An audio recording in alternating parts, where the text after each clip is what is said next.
Hey internets, it's Jake from Mini Terrain Domain, and this is Welcome to Paradise, Michigan. This is our 8th session entitled Who's There? And we'll get you caught up and get into the story in just a moment. A couple of announcements real quick before we get started. Hopefully, Carrie will be able to join us shortly, but for now, Carrie is just mysterious floating particles. And I'm fairly certain that has nothing to do with the fate of her character, but that remains to be seen. Carrie is just kind of mysterious floating particles in real life. Right. If you look up above Tomiko and M in the upper right hand corner, you will see some red, white, and blue domain pops. Not tops, domain pops. Those are our versions of domain dice for this game. Currently, they are used for +1 the fun. That is 1 domain pop equals 1 adversity token, which you can use them to add +1 to any die roll. During our checks, at some point I'm working on expanding the use of those, but of course the way that you can provide domain pops to the players is simply you can well, there you go. Jeremy put it in the chat. You can subscribe, gift subs, resub, tips, donations, all that stuff will go towards awarding domain pops. Be sure to check the schedule for all of our upcoming games. We've had a couple of called games due to my clumsy self spraining my ankle and being in pain, so we didn't play on Monday. Things like that. But normally we play on Monday in a Pathfinder game. Every other Tuesday in another Pathfinder game, once a month on Wednesdays in a Call of Cthulhu game. Every Thursday we're right here for Kids on Bikes, and once a month I can be found over on Nerdarchy.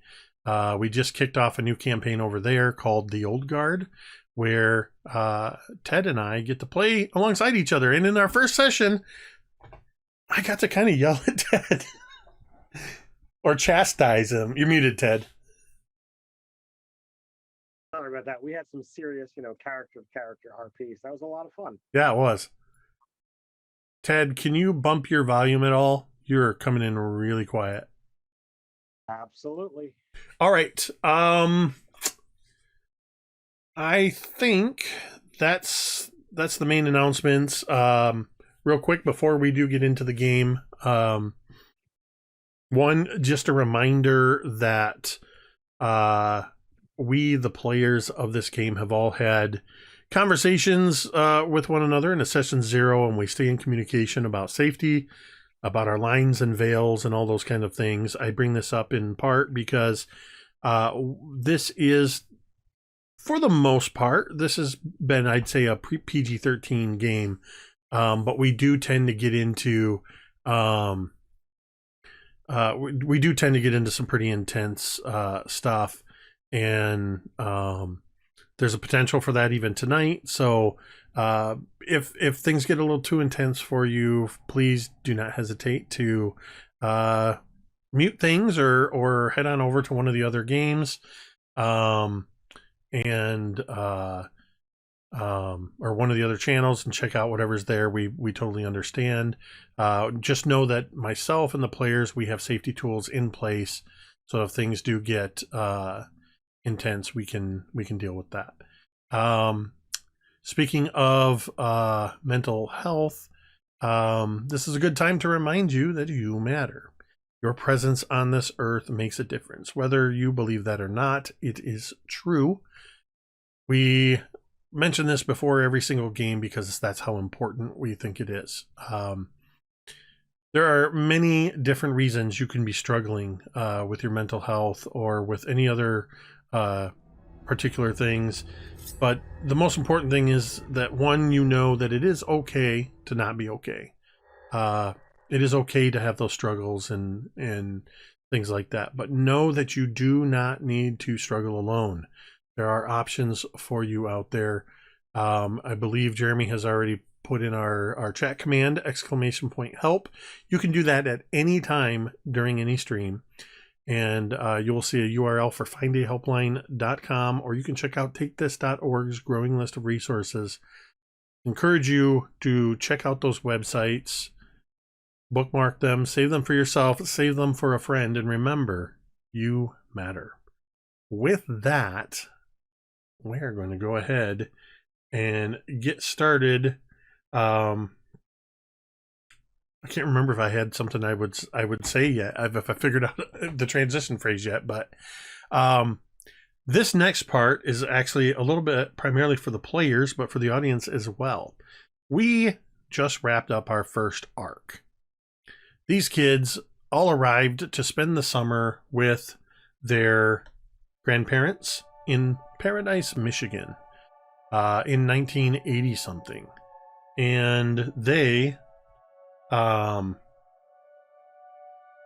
quickly met one another and began investigating open graves, almost getting run over by muscle cars, getting into a brief attitude thing with the local constabulary, going on a bike ride, meeting some interesting cats. And not meant that I don't mean that in the slang term, literally some interesting cats. Went to a bookstore where things got even weirder. Found themselves mysteriously transported less than a half-mile away to the beach, to the lighthouse. While in the lighthouse, found a map with a lot of things marked around town. Also found a hidden trapdoor that led to an inverse version of the lighthouse 100 years in the past during a storm where a ship was crashed with possible pirates, where at some point things escalated, and for whatever reason, at least one or more of you decided, yeah, it's a good idea to steal from these possible pirates. But it's okay because they're distracted by the giant alligator monster that just appeared. Things got really intense. A couple ran into the lighthouse to help the lighthouse keeper Hines use the lighthouse to apparently vaporize the lake monster. An earthquake started happening. Things started escalating. Everybody hurled themselves through the trapdoor, and they all found themselves falling through a void and suddenly awakening in their beds at their grandparents, with the knowledge of everything that had happened, with the exception of Laz, who now is arriving on this same day by bus. Seems to be perfectly like he was, with the exception of a new white streak in his hair. However, we are not going to pick up at that exact point. We are going to try something a little different. To start things off, I am going to roll a d6. Which means Billy is going to be the focus here to begin.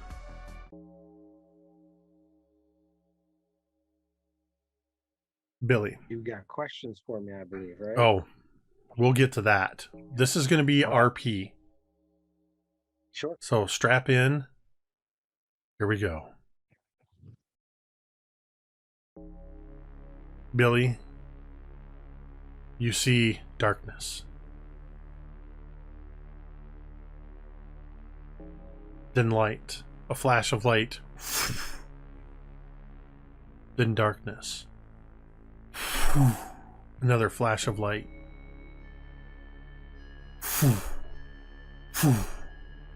Overhead. They seem to be moving at a slightly quicker pace. I need you to roll me a D100, please. 37. 37? Yep, 37. Okay.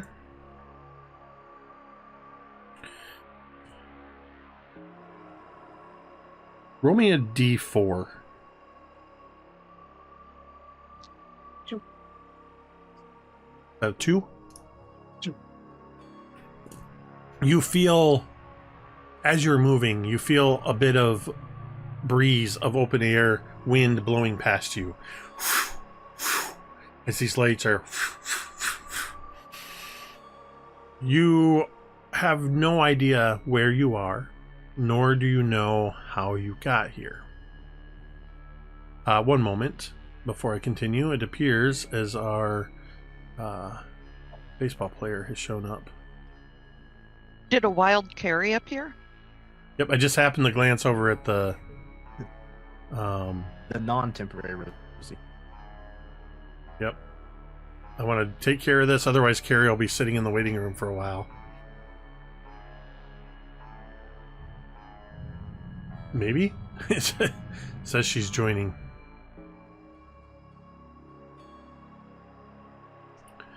As you continue to feel this breeze blowing past you, Billy, you, as I said, you have no awareness of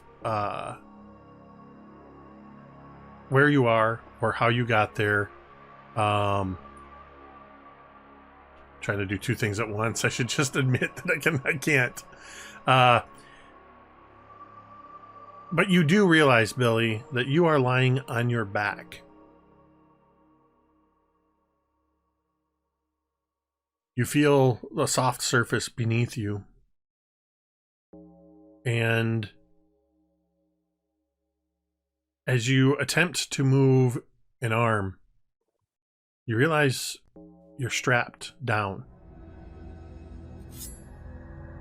Your arms and legs are strapped to a gurney. You can pick up on the sound of wheels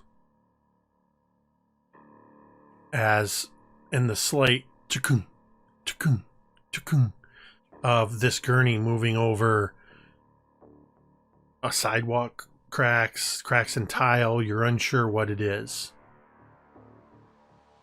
Glancing to the left and to the right, you can just make out in the wash of light coming from what you now realize are fluorescent lights in the ceiling high above.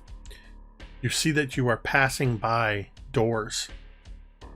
You can just make out the green tint and the flash of brass with light reflected in them.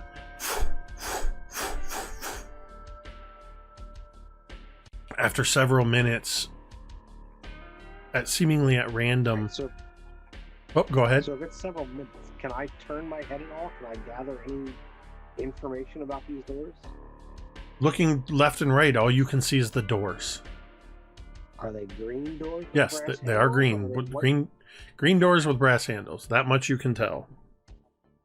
And I have recollection of my time at Paradise. Yep, everything that has happened to you, you have memory of. But everything else, if you try to think or remember anything beyond the time from when you first stepped out the door at your grandparents and started to meet everybody, everything gets fuzzy and your head starts to hurt. Okay. Seemingly at random, the gurney stops. You see a movement of a figure as they step forward, and you hear the sound of a key in a lock. And the door is opened, and you are wheeled into the room. Inside the room, the only light is coming from out in the hallway. The figure reaches down and undoes the straps at your feet and at your wrists. And then they turn and they walk out the door, closing it behind them, and you hear the of a lock being secured. Can I sit up and look around the room? It is pitch dark in this room. No windows. There are no windows. There is no source of light. So Billy's starting to panic a little bit. So he's gonna like sit up and he's gonna go to the door. He's gonna start feeling around, trying to see if there is some way out or some way to produce light. So you're getting down off the gurney? Yep. As you step down off the gurney, you hear a little bit of feedback as if a microphone is suddenly turned on. Just that sort of microphone squeal. Please do not step too far away from the gurney. It's for your own safety. Oh, God. I'm going to ask you a question. It is important. Is there a direction that this voice seems to be coming from? It seems to be coming from above, but kind of all around you, yet it seems to fall away before it reaches the floor.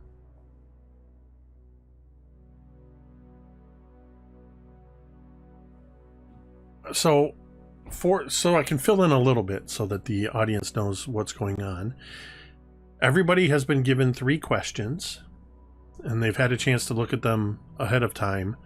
So I'm going to be leaning into those a little bit. For your first question, this will be about the person whom you feel positively toward. Who is the person you're going to be answering this question about? So this one was a little bit hard because I feel positive about everybody. I thought you were going to say, I don't feel positive about anybody. Sorry. I don't like any of them. I hate all of you. I mean, really, I'm a goody two-shoe here for the most part. So I had to kind of look at what the question was to make the choice. So for this one, I chose Oak. Oak. You hear the voice. I'm going to ask you some questions. It is important that you answer as honestly and truthfully as you can. So my Billy is clearly frazzled, but because there is some kind of distraction away from the darkness, he's kind of trying to focus on the sound and the direction. So like what Ted knows about sound, like I know that there are times where, you know, things are a little bit more left or a little bit more right. Billy's trying to focus in that direction to get out of the uncomfortable headspace that he's in. Focusing on the voice, it seems to be coming from above you. Mm-hmm. You turn your even attention. in a speaker, things can. He's trying to focus on the sound, so he's not worrying about the fact that he can't see.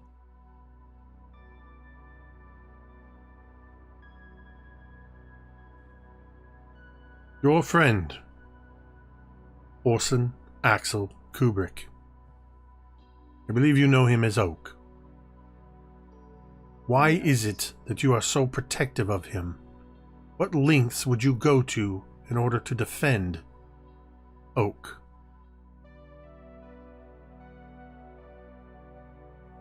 Why should I be asking, or why should I be answering this? I don't know where I am.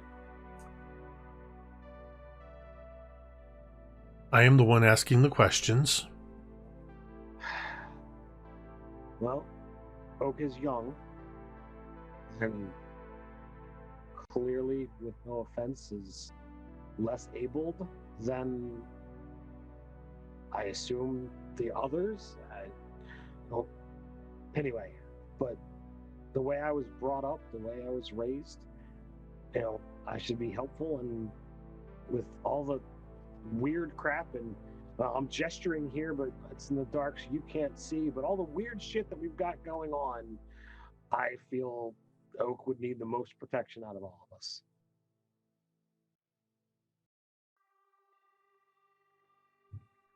Do you believe your answer?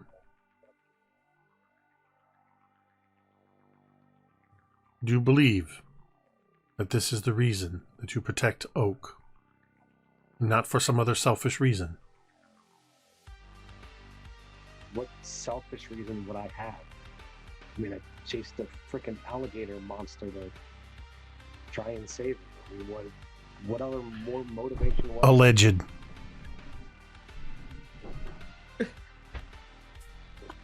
What is that supposed to mean? You have answered the first question. You'll be granted 1 point of luminosity. You hear a pinging sound, like when a really old fluorescent light is turned on. That sort of ping, ping, ping, ping, ping, ping, brrr. But the light is coming from below. And that's when you realize that your gurney has been wheeled out onto a 6-foot wide platform, that the rest of this room, that seems to be about a 30-foot square room, seems to drop down hundreds of feet. The light is coming from hundreds of feet below you.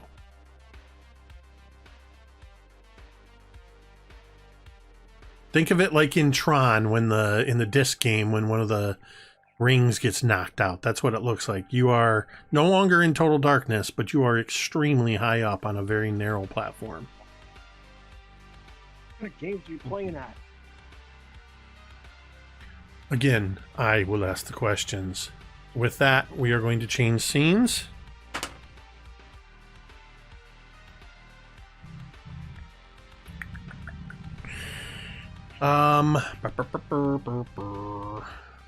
One second, because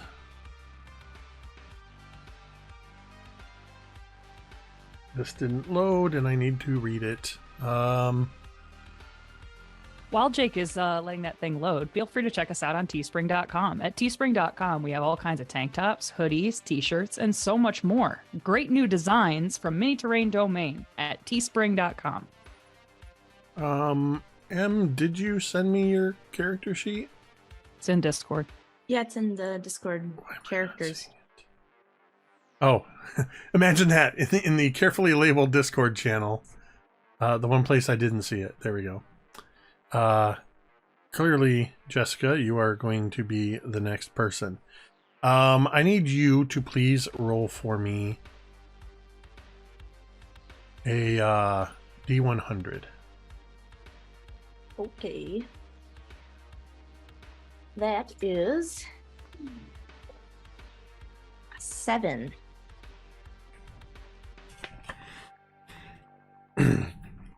You, Jessica, when you first gain awareness of where you're at, you are standing in a circle of darkness, but there's what appears to be flashes of light coming from all around you. And you can't help but imagine these flashes of light as camera flashes. Like you've seen from magazines and things when the press are, I don't remember if paparazzi was a term used back in the 80s, but definitely the paparazzi taking pictures of somebody famous. It feels like you are the center of attention and you are being photographed. It takes you a moment to realize that the intense flashing that you're seeing is actually those sort of fairy lights that come with lightheadedness. As they start to, the flashing starts to subside and you realize you are sitting in a chair that is very much like a salon chair or a barber chair. It's fairly comfortable. It's high back, but it kind of feels like it can be adjusted. You can just make out across the room from you a single green door with a brass handle.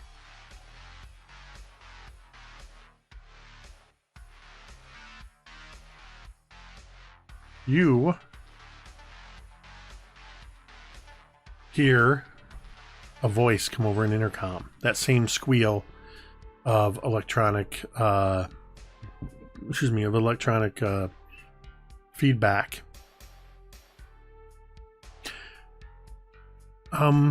It's a woman's voice. Excuse me, Miss Smith, right? Jessica Smith. That is your name, yes? She's like looking around.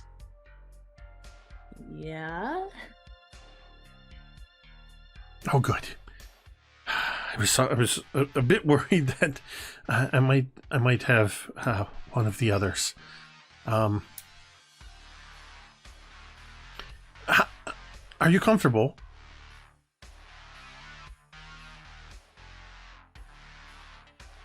You can see Jessica, she like moves around in her seat, just kind of like shuffles a little bit. Oh, Is no. this supposed Go ahead. He's like, if you're like going for the whole like spooky vibe, then you're not doing a very good job with your whole nice person thing. It's kind of throwing everything off.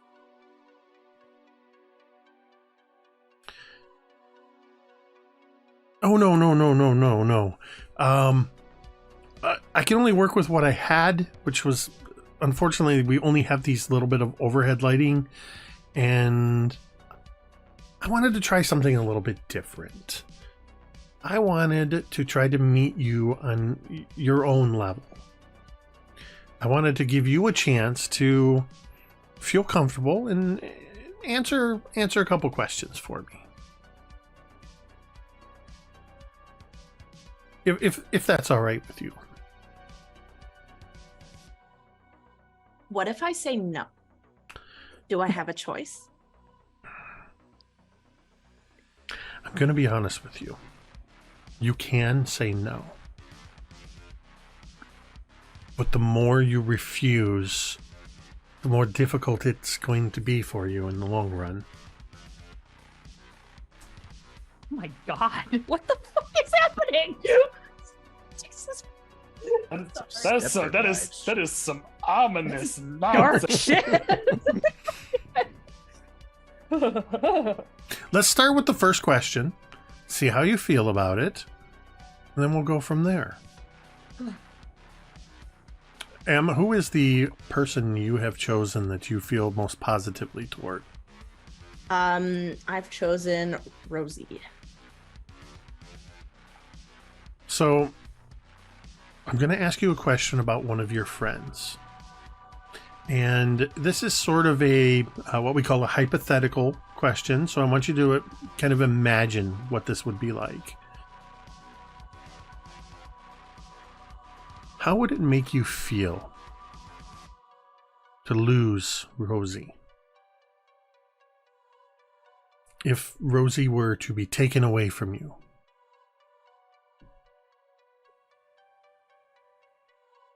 Gosh, you sound like my therapist. And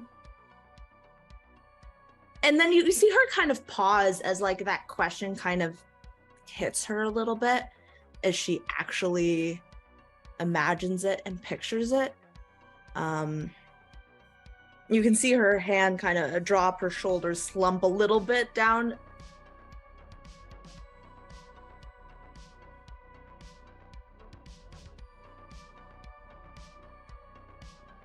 She's always just... I would be very upset. She's always just... You can see that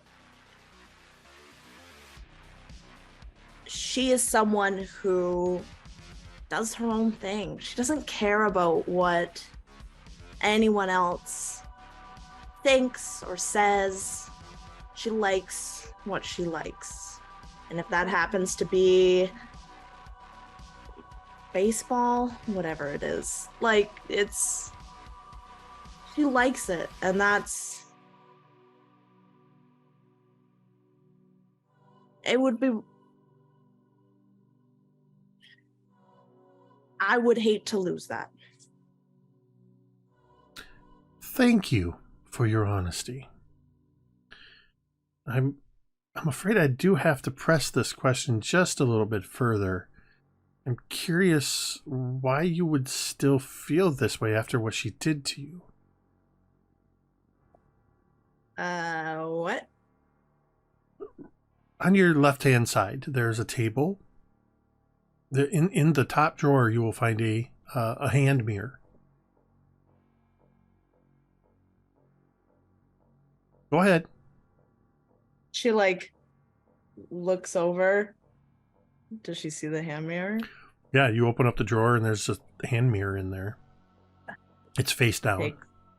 Takes it. Looks at it. You look at it and your left eye is black and your lip is split. And your reflection looks at you, and despite you not moving, your reflection sort of tosses its hair a little bit and says, "Oh, hey, bestie." What? And she like kind of like puts her hand like gingerly as if she's expecting it to hurt. Oh, it up to does. her lip and As soon as eye. you touch it, it hurts. Okay, yeah, she lets out this like this intake of breath as she snatches her hand away. Yeah. I kind of didn't think after you saw what she did to us that you'd want to talk so much flowery language about that bitch. Shh. You're- Rosie Little did this. Your reflection suddenly looks at you with a look of that you know because it's your own face. You know the look. It's that look when you've let slip a secret. Hmm. Oh no. Oh, that hasn't happened yet. Never mind. And you see this weird sort of the smile kind of lock in place and then shift as the reflection suddenly loses its animation and locks into your own actual reflection. And we're going to change scenes. Fucker.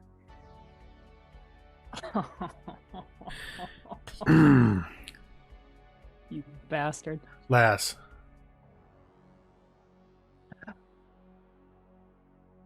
You are walking in near perfect darkness.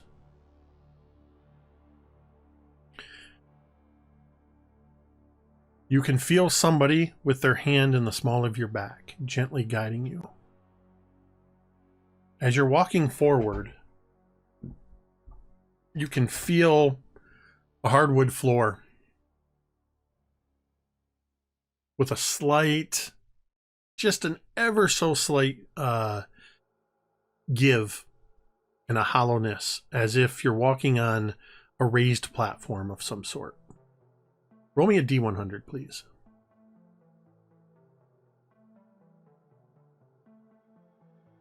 That is a 42. Okay. The answer to everything in life.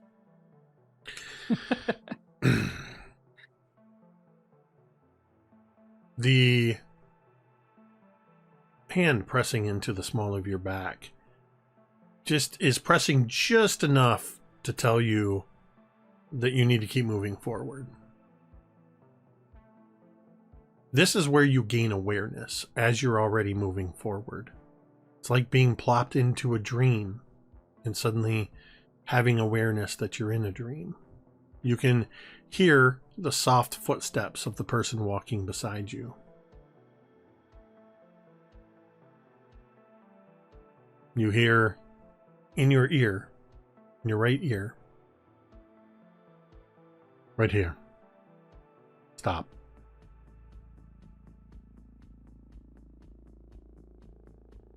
Everything will be okay. Just choose one of them to focus on and answer the question. You feel the hand move from the back, from the small of your back, and then you hear just a heavy shakung as suddenly a bright spotlight shines down on you from up somewhere in front of you, and you realize you are standing in front of a microphone on a stage. In the wash of light, you can just see the reflections in the eyes of what looks to be hundreds of people in an audience. You hear an announcer over the PA say, "You may begin asking your questions now." Suddenly, 20, 30, 40 people come rushing forward into the wash of light, all of them holding up cameras and microphones, all of them yelling at you, calling out your name. You can just make out Lazarus. Who is the person you have chosen that you feel most positively toward?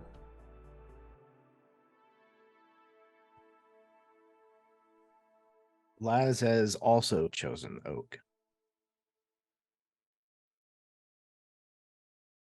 In the crowd of people that are suddenly vying, as you realize you are on a stage in front of a massive audience of people that are now asking you questions, your eyes lock in on one person who seems, everybody else is just sort of jostling against one another, and this person is holding your gaze, and they're not yelling like everybody else. They're holding a simple micro cassette recorder. If you try to lock in on their features, you can't quite see. The shadow just seems to almost unnaturally cover their face. You can tell it's a man. You can see that they're wearing a dark suit, a light shirt, and a dark tie. And you hear amongst the cacophony of everyone else yelling, this man just looks you right in the eye and says,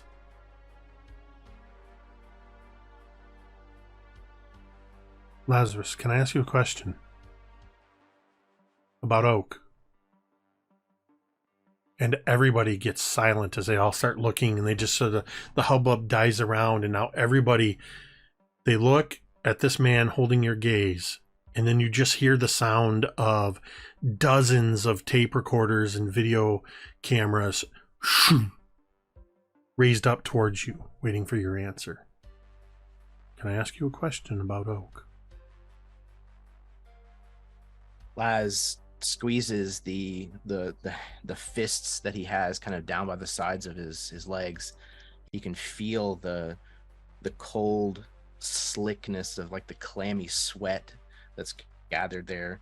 He's pressing his upper arms against the sides of his body to try to stop the rivulets of sweat that are trying to drain from his armpits down the side of his body. He feels this massive lump that has found its way lodged in his throat, and he's not even sure that he's going to be able to speak because of it. But he kind of clears his throat, swallows hard, probably audibly, into this microphone, and then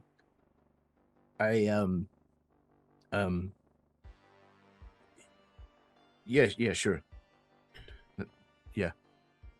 You catch a slight movement off to the side, and you see off stage is another person standing there, also wearing a dark suit. You can't quite see their facial expression, but you can see that they're wearing glasses. They're catching the reflection of the light. They just give you a nod and give you a little bit of a thumbs up. The soft-spoken man in the crowd of what appears to be journalists. Excellent. Tell me, Laz. If I may call you Laz? He continues without waiting for permission. What is it about Orson Axel Kubrick that makes you think of him as so brave?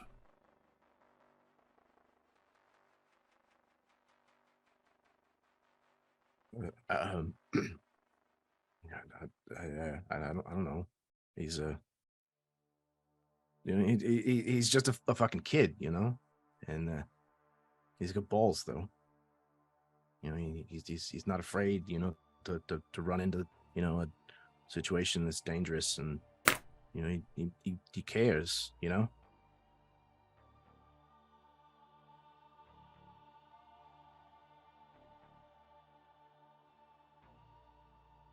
Thank you.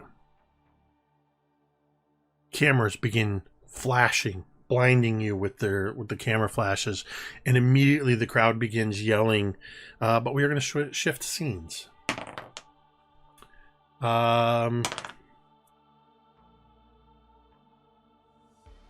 Rosie.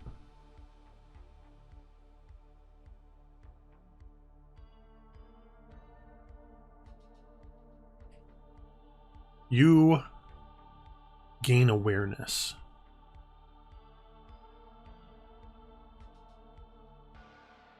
Realizing that you are sitting on a wooden bench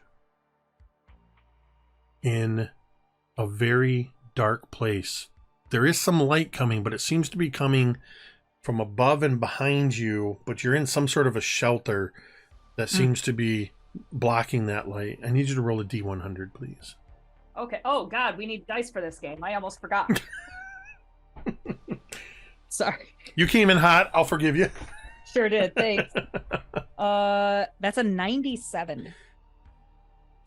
So, as you may have all figured out by now, the D100 is your intensity meter.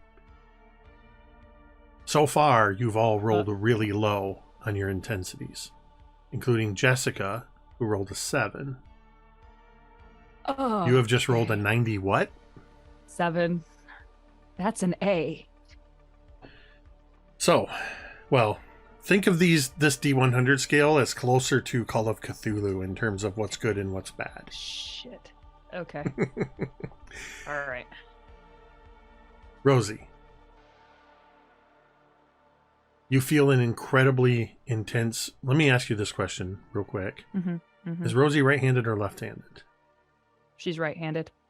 You feel an incredibly intense pain in the entirety of your right arm.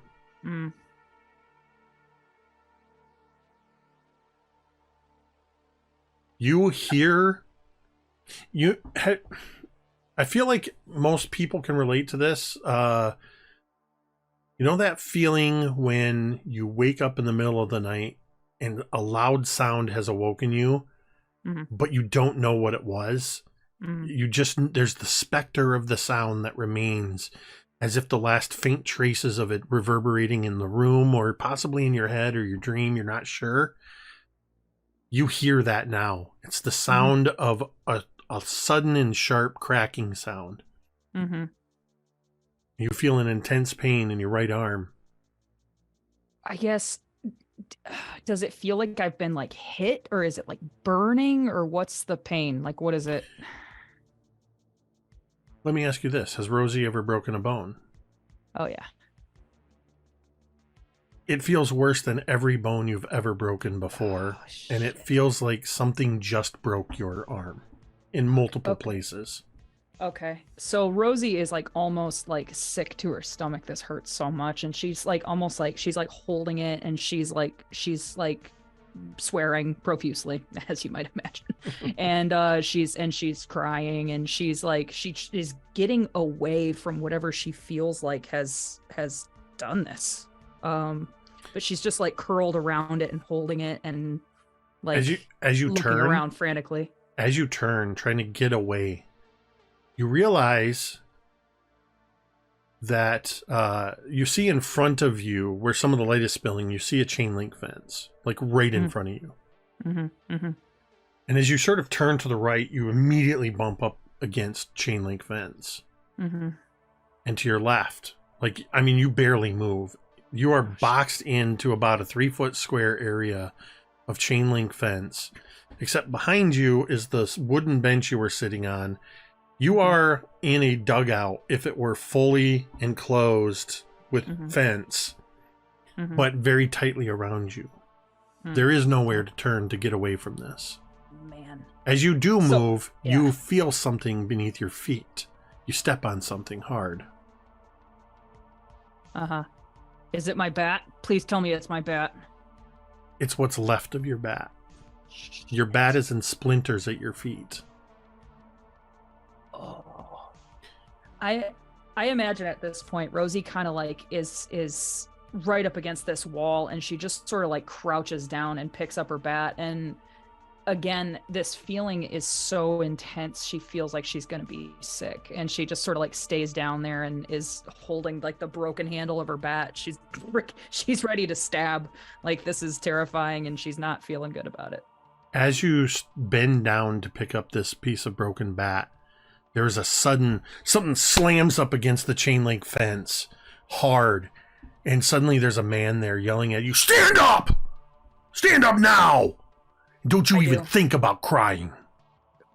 I do immediately, and I just like, Rosie's still like just groaning because this hurts a lot, and she's just like, she kind of like, she doesn't like reach up to wipe her tears away. She just kind of like goes into her shoulder, and then she stands up immediately What and figure, kind of backs away from this fence.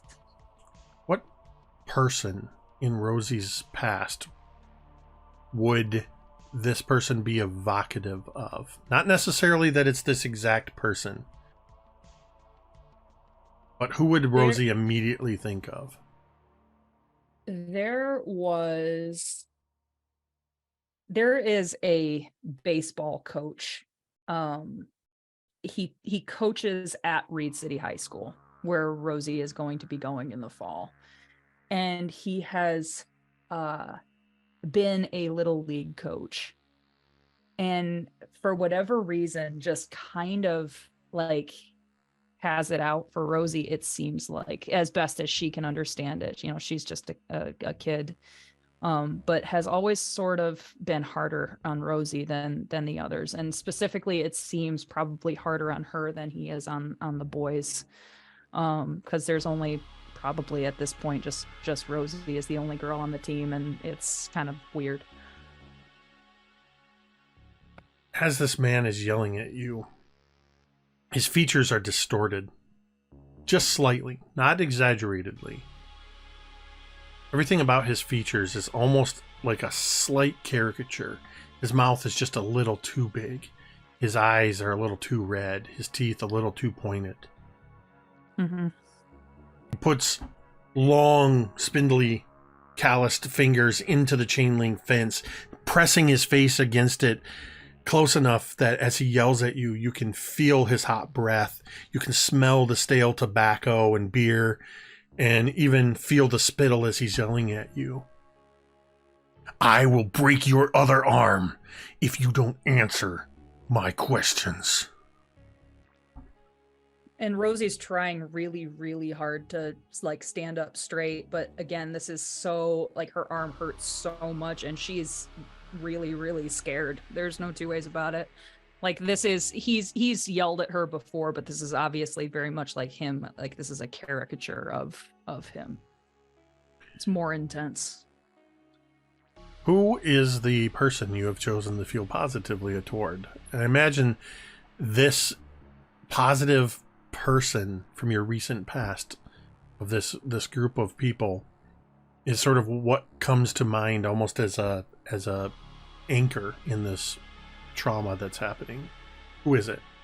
This fits like perfectly. I swear to God, and I'll take a picture of it, I chose Jessica.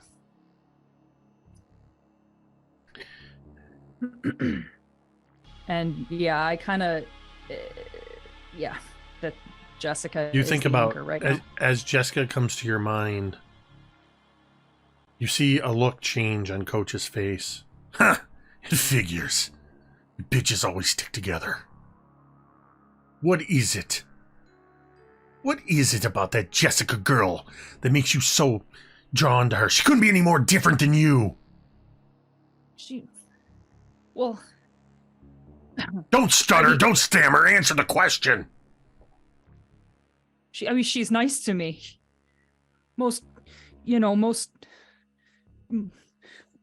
of them aren't very nice to me. And when they get, you know, when girls get older, sometimes they change and they aren't so nice to me. And Jessica's nice to me. And she taught me how to lay on the beach and you know, I mean, I don't know. I trust her, I guess. I don't have any sisters, and I guess she's kind of like that. She's nice to me. She's nice to me. That's all I want is people to be nice to me. You're never going to be a good ball player. And he fades back into the darkness and leaves you alone as we shift scenes. Oh, I want to do a quick check-in. Just thumbs up. How's everybody doing? Okay. Just checking.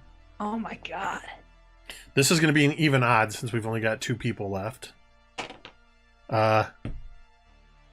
Oak. Oak. Roll me a D100, please. Jake, I already preemptively did that just in case, and I got an 87. So. now that you know how the scale works. But I know it's going to be horrible, so let's rip the Band-Aid off, please.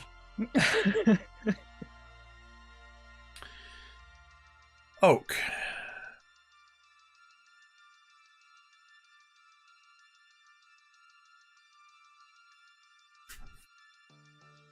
Oh God. There is a room that you find yourself in. The walls are white. They appear to be metal. You can discern this from around the borders of each segment of wall, which looks to be about maybe at most 3 feet square. There's a border of metal with rivets in it all the way around. You're in a 3-foot cube of this, but it only goes up about 3 feet. The remaining probably 6 feet is heavy, thick plexiglass.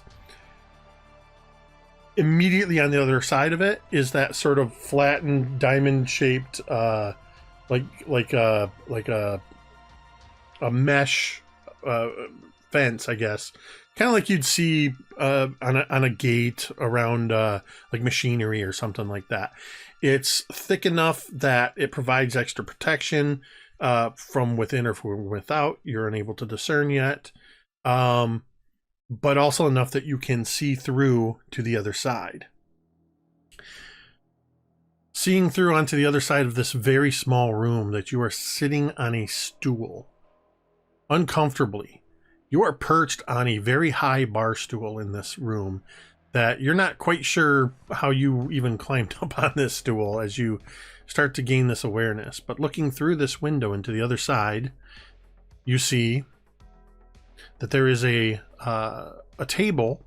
It looks like something you would have seen on a show like Hill Street Blues, in an interrogation room. But on this table, there sits a 13-inch black and white TV. And as you start to come into awareness,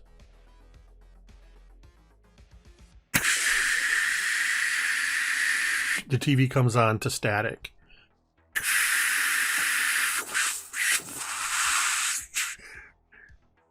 Of its own accord, the knob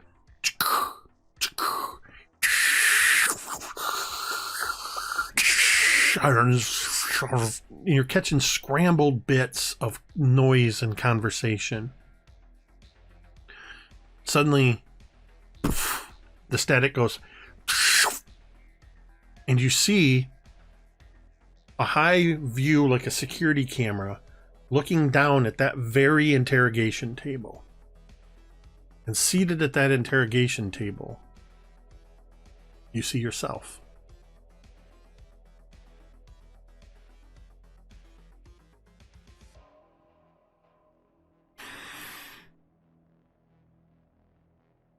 You hear a voice from off camera say, Now understand, your friends call you Oak. Though your name is Orson Axel Kubrick, correct? For a minute,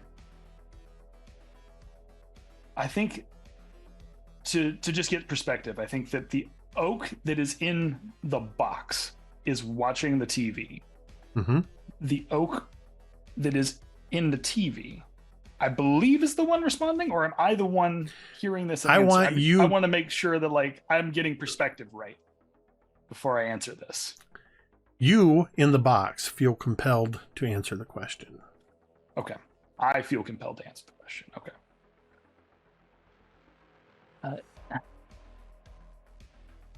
Answer it. Just say your name. Just say your actual. Say your name. As you think those phrases and say them, they do not come out of your mouth.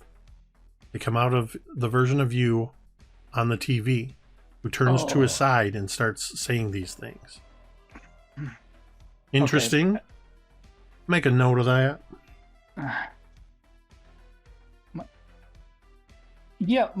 My name. I go by Oak, but yeah, that's my legal name. Yeah.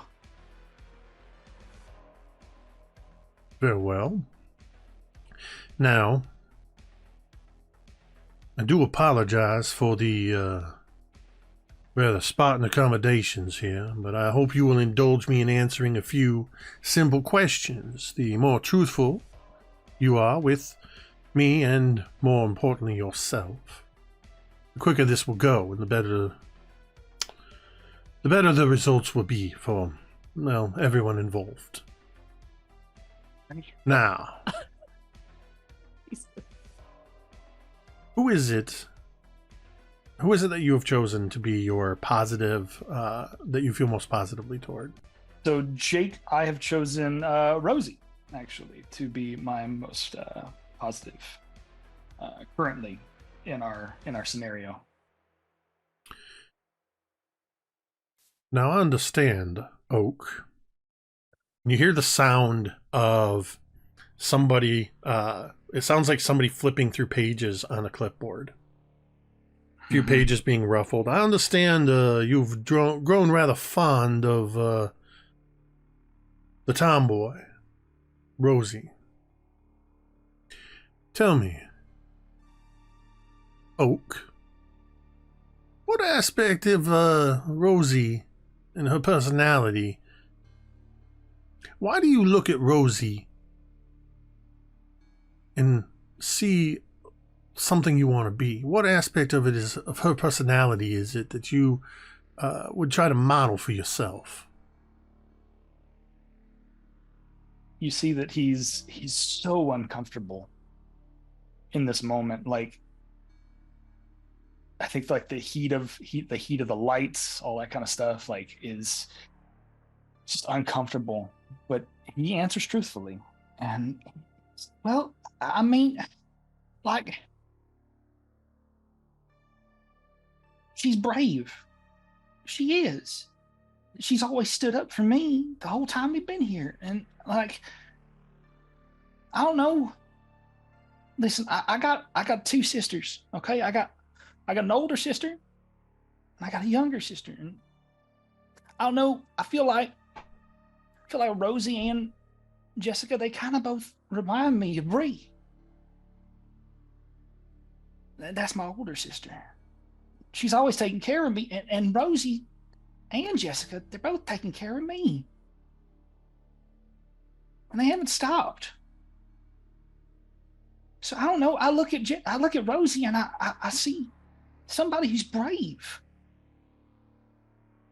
somebody who can be strong and protect other people. And man, my whole life I've been fragile. Okay, my whole life I've been protected by other people. So I feel like maybe, is it wrong to just want to be brave like her?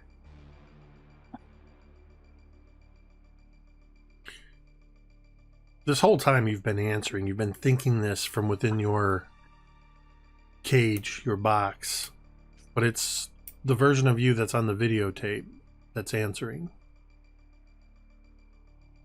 The voice says, I find it intriguing the degree to which you hold these friends of yours in such high regard. Please note, this is being recorded for your future posterity. He And- looks up. He looks straight up in the goddamn camera. And as Looks you- str- as I'm you look fully up- aware. As you look Fully up into aware. the as you look up into the camera, Yeah. you hear the voice say, it's important that you be able to reflect upon these in light of the events in which are about to transpire. And as he says this, you see from behind the television on the table, you see a little bit of movement, and then you see a large tarantula climbs up from behind the television and perches up on top, and then Oh no. two more from either side. There are three large tarantulas sitting on top of this television, and we are going to switch over to Coop, who has been waiting Oh my patiently God. this whole time. Thank God they didn't spring. If they had sprung, I would have peed my pants. I remember that. There's still two more questions for each of you. God damn it, I forgot. Coop, roll me a D100, please. Uh-huh. Oh. Can you hear me? Yep. I don't like this, Jake. What'd you roll? An 83. Congratulations! I was worried with the first Welcome three to the slow B+ numbers. Club. I swear to God, I was about to say welcome to the B+ Club. Chad and I are on a Listen, wavelength. Yep. It's all right. It's Y'all. all good. Get on the train. It's Oh, Coop doesn't need this abuse. Coop, This is gonna break him. as you become aware, your awareness comes over you in the same way as if you are waking up in the middle of the night in a strange bed, not at home, with no memory of how you got there. That's what it feels like when you have that sudden disorientation. Sometimes, even when you're in your own home, you just have that Oh, brief. baby, to me. Tamiko knows this feeling. So, this is the way in which you become aware. It's not dark. You actually see a weird ambient light that is it's that spill of light from a black light, from all of the things that are being illuminated by the black light. But as you're trying to focus and comprehend what you're seeing around you, the first sound you hear is, and I so wish I had I'm looking everywhere and I don't have one. I wish I had a straw so I could just make this sound. But you hear this sound of as if somebody were blowing bubbles into water continuously, but on a very large scale. And it takes you a minute to place the sound. You realize it's the sound that a filter pump on an aquarium makes. As your eyes start to focus in around you and you realize you are sitting on a circular orange crushed velvet cushion in the middle of an area that's tiled in some kind of dark tile. It's probably about 8 feet in diameter. The walls around you and about 8 feet above you, they go into a dome, is all glass. And all around you is a giant aquarium. Everything that is illuminating with oranges and greens and blues and reds and pinks are these brightly colored aquarium fixtures of fake plants and structures And you see immediately near the glass several tropical fish are just sort of moving by, singular, some in groups. And then you see behind them, your gaze shifts, and you see the shadow of something lurking in the deep water. You hear a voice. It's our boy. This voice has the sound as if it's coming from within the depths of the water almost, transmitting through, amplified by the glass. As you hear this voice that says, "You're the one they call Coop."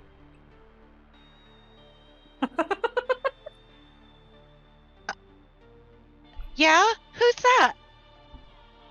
I'll ask the questions, you just answer them. Why am... Okay. You learn fast, Coop. That's good. Coop's sitting there and very nervously. I'm gonna This ask is you. not the place he wants to be. I'm gonna ask you some questions, Coop. I want you to answer honestly. If I find that you're lying to me, behind you, you hear this heavy doo-doom of something bumping the glass. Turning involuntarily, you see as a massive shark has just brushed against the glass and swims away. And as it moves, you see just beyond it, you see one of those incredibly oversized, but it looks like a little underwater treasure chest. As the bubbles fill the lid, it goes, and next to it, reaching into the treasure chest, is a roughly Coop-sized skeleton. But this does not look to be made of plastic like the other fixtures. This looks like a real human skeleton.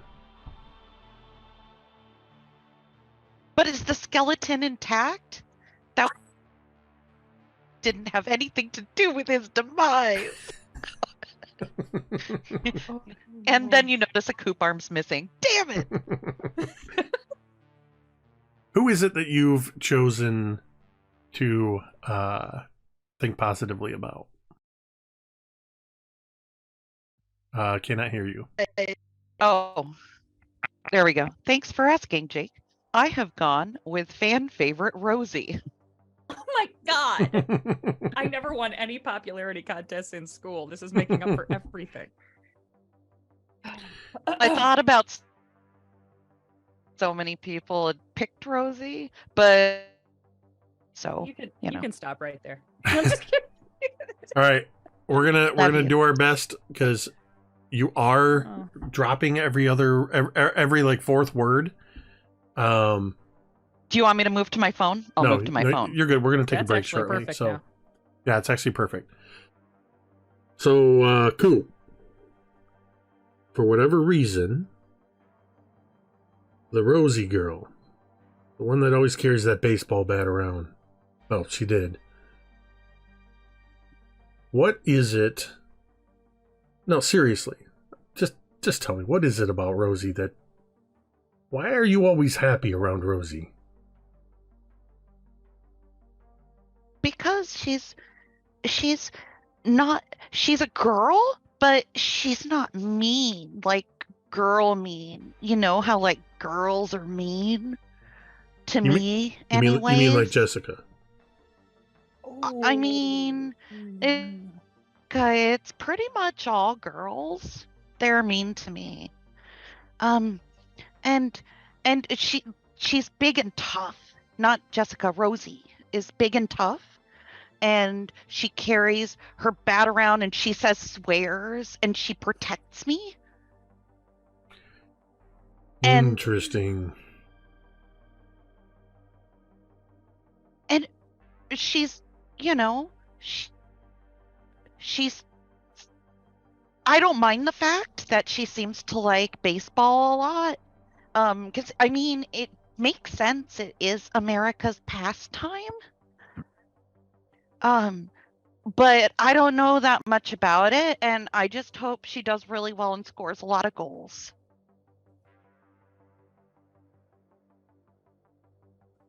What are you going to do, Coop, if if Rosie is not around to protect you?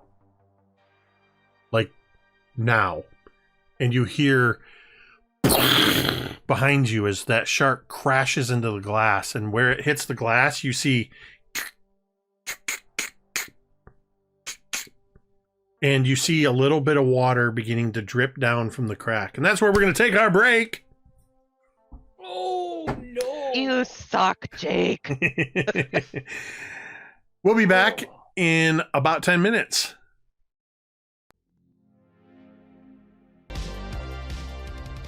Speed round. Go team! Go team! Billy, Oh. you are standing on this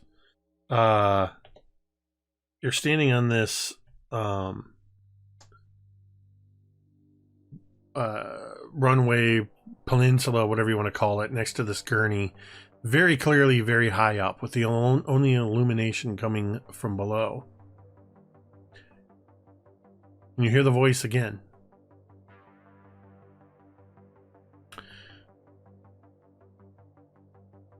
There's somebody in your group that you don't feel as positively toward. Who is it? Well, I try to be a positive person, and there's definitely some agita, some stress in his voice, as well as trying to pick up, trying to put a brave face on, because he's gone right from one issue to another, and he's not really thrilled about where he is, but still trying to focus on that voice.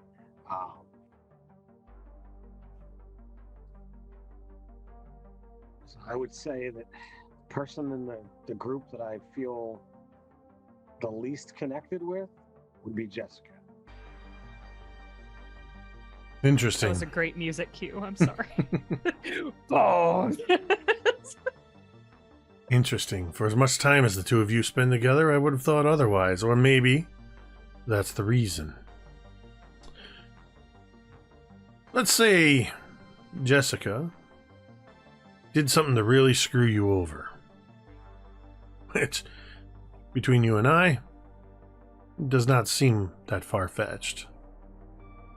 What would it take for you to forgive them, Billy?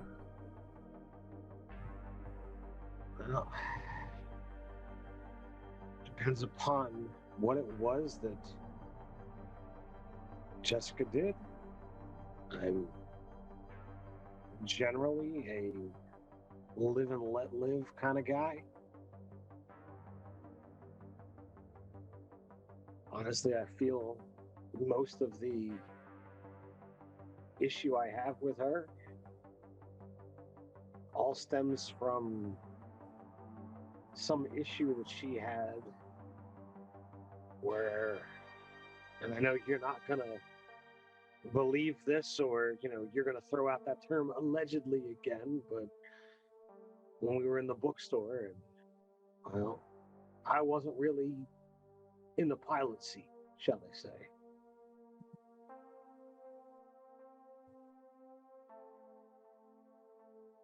Roll a D100, please. Oh,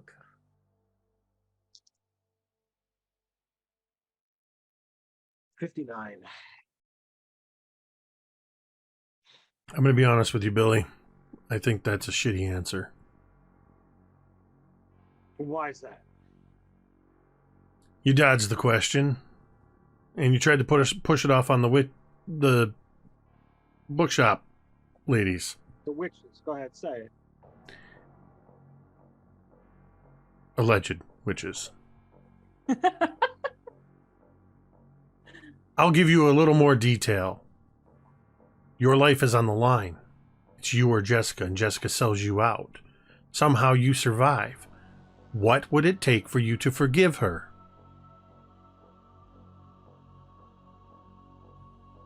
We're both alive. I'd forgive her. Just like that. I'm going to be honest with you, Billy. I'm not Alright, surprised you that want she sold honesty? you out. You want honesty? Here we go. I'm a teenage boy. She is pretty. Come on.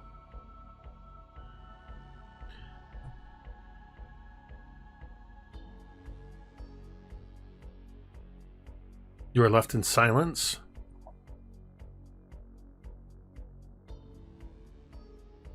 But you see that on the wall opposite, so where there is a bit of a gap because you're on the end of this little peninsula, so about 8 feet away on this wall, you see a light go. But this light is illuminating another room.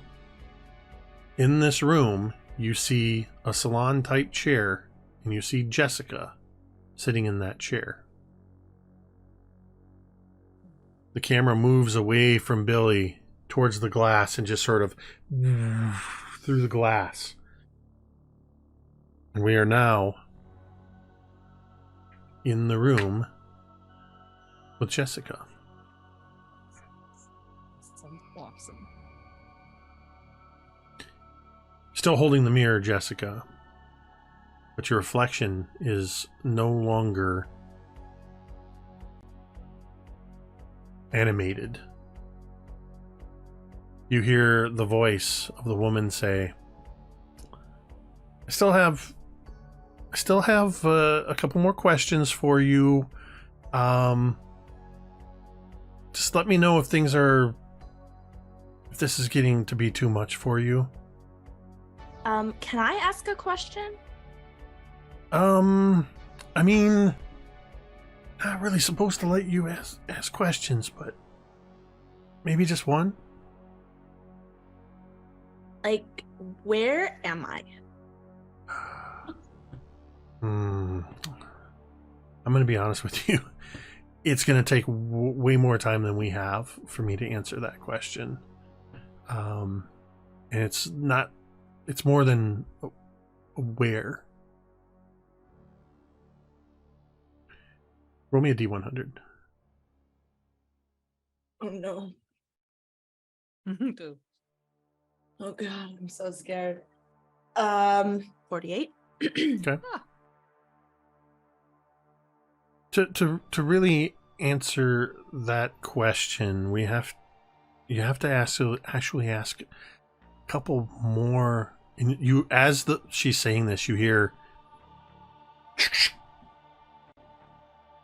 Miss Adams, keep the questions focused. Do not let the subjects start interrogating you. Do you understand? Ooh. Yeah. Yes, sir. Yes, sir. I'm sorry. I don't know what it is about her. She just somehow got me to. Warned you about this one. Do not let her get to you. Ask the question. Yes, sir.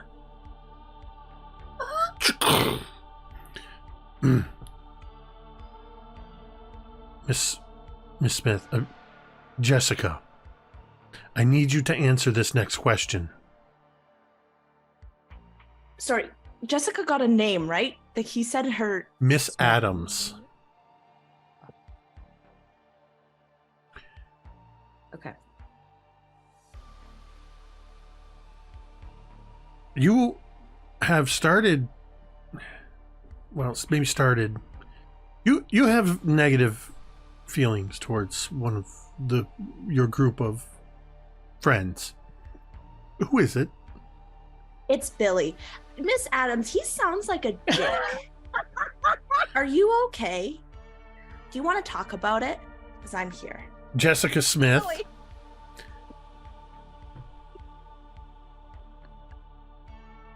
Hold on, I almost asked you Billy's question. Actually, you know what? She goes, if Billy wrongs you in some... Wait, what would it take for... Wait, hold on. That's not the right question. That's Billy's Working question. together. They're working together. God.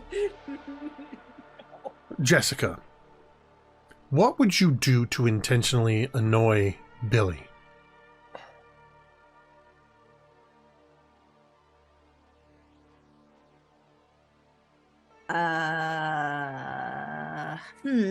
She like leans back.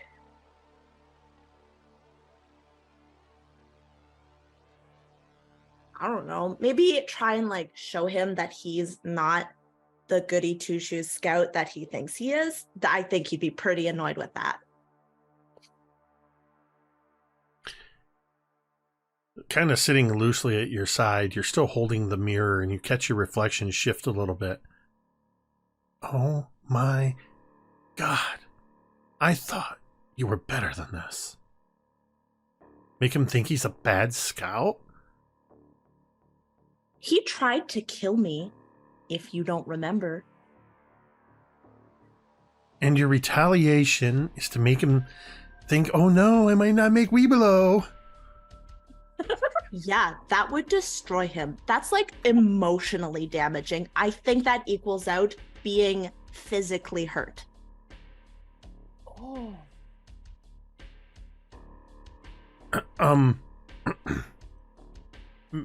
Miss Smith. Jessica, who are you talking to? You have like a person on a screen that looks like a mirror, that looks like me, and I'm flattered that you found a double, but you could use a bit of a better job because she's a bitch.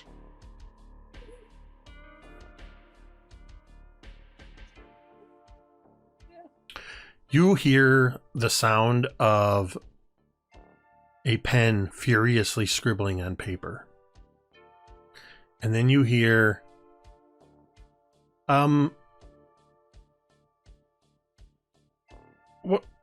moment. And you hear a click, and then you hear this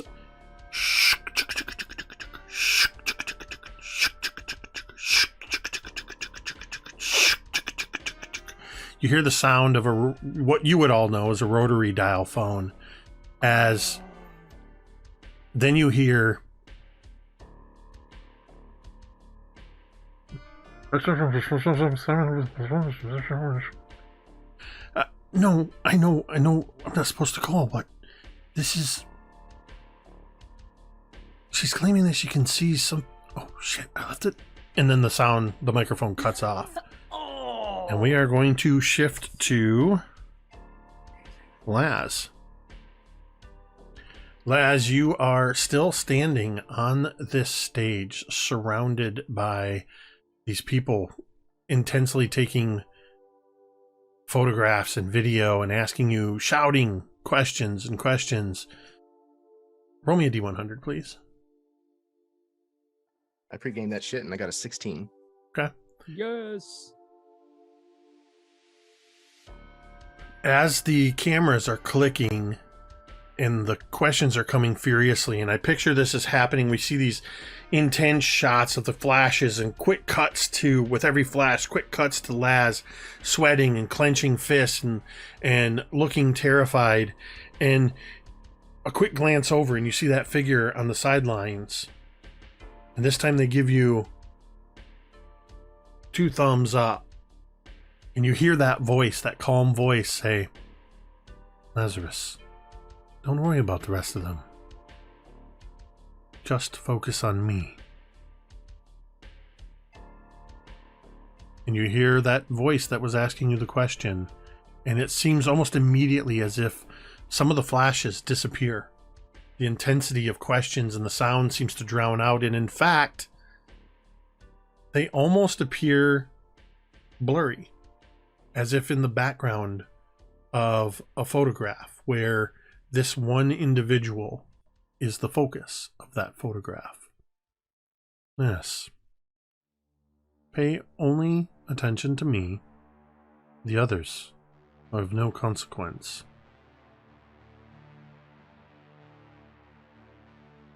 Deep breath.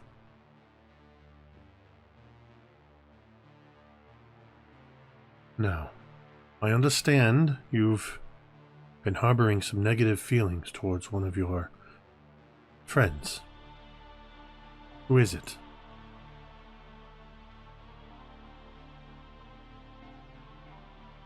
It's it would have to be Jessica. Interesting. Now, this question, I need you to answer it truthfully. And I know you've given it some thought. If and when Jessica wrongs you, how far will you go to make her suffer?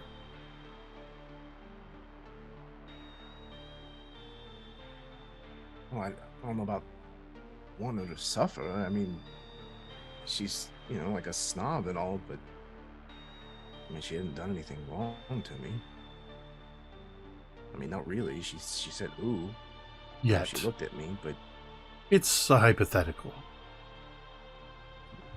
He sure did. I don't know. She's kind of like...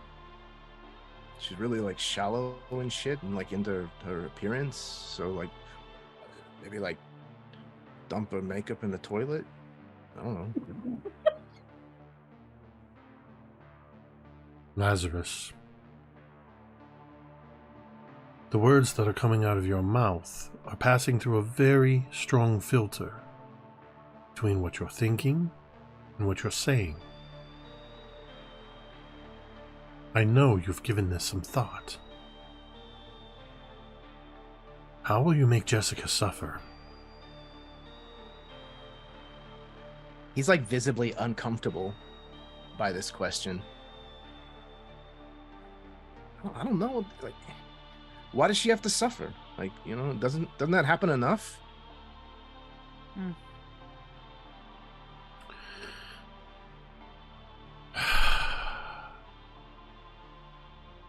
I thought you had ambition. You're more Fuck like you, man. You're more like your mother than you realize. No, very much fuck you. He pushes the microphone over. As the microphone hits and there's that boom squeal of feedback, that's where we are going to cut over to Rosie. Side note, very much fuck you needs to be the next MTD t-shirt, please. I would love that. Sell like hotcakes. Yes. Rosie. Oh god, yes. Roll me a D100. Okay. This one's gotta be better. Yes, it's a 24. The coach that was just yelling at you is pulled away by the assistant coach. This assistant coach looks and sounds in the same way that the coach was almost a caricature of themselves. This person seems to be an exaggerated form of the niceness that you've seen exhibited by this person. They seem much smaller, but somehow much more, they stand more sure of themselves. And they have an almost internal glow. And a little bit of that, it almost looks, when you look at them, like somebody smudged Vaseline on the lens. There's that little bit of a glow around the edges. And he pulls the coach aside. Let me handle this, all right? Just I told you she doesn't respond well to the anger. Just back. And you see the whole time the coach is just staring daggers through you. The assistant coach comes forward. Really sorry about that, Rosie. You know how he can get. Oh shit. Are you in a lot of pain? Yes. And Rosie's just got like tears streaming down, and it's she's in a lot of pain.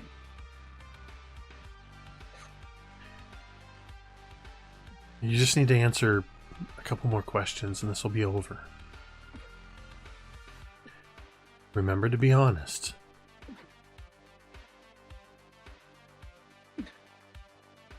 I know you like to see the best in people. There's somebody, though, that you're seeing the worst in. Who is it? Why does it matter? Why do you care? What does this have to do with my fucking Rosie, arm? I'm here for you. You don't want him asking you the questions anymore, do you? Just answer the questions, and for the love, don't ask questions you don't want the answers to. Who is it that you have these bad feelings towards? Laz, I guess. I That skater turd. Figures. Yeah, you know, I've seen it too, and look, it's only natural when you see somebody like him, you're going to make assumptions. You're going to make assumptions. And I know you've made assumptions about him. When you look at Laz,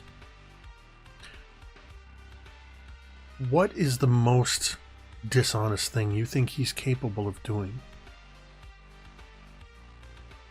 I mean, Laz is selfish. I mean, I think he would look out for himself more than anybody. He would backstab a friend. That's about the worst thing I can think of. So that, I guess.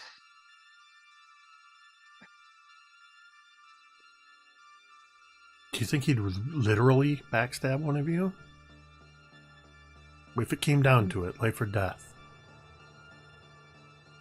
I mean, I don't think so, I guess. I don't know him that well. I don't think he has the balls, if I'm being honest.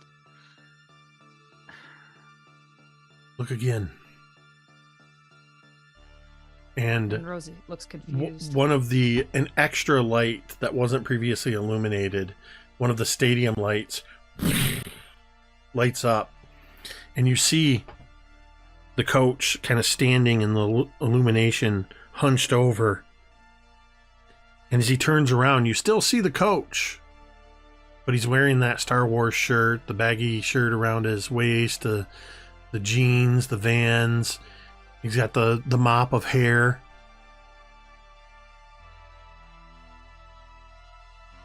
Yeah. Keep it up and I'll break your other arm. And that's where we're going to shift. Ooh. Back to the room Oh. with the spiders on the TV. Literally on top of the TV. But there's glass and cage separating you. Oak, roll me a D100. I pre-rolled again, and I got a 75 this time. Okay.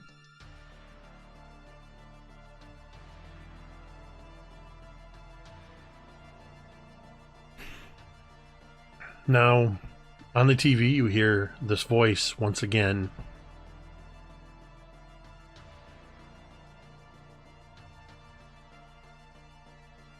I feel like I answered the wrong question of somebody.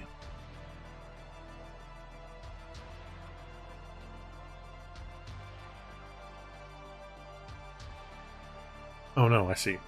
Weird.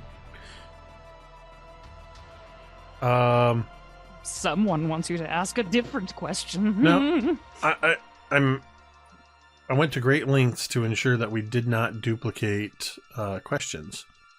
So I'm trying to ensure that let's see.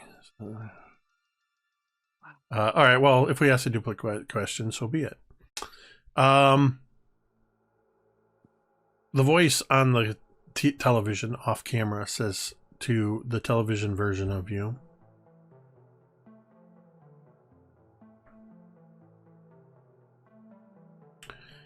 now,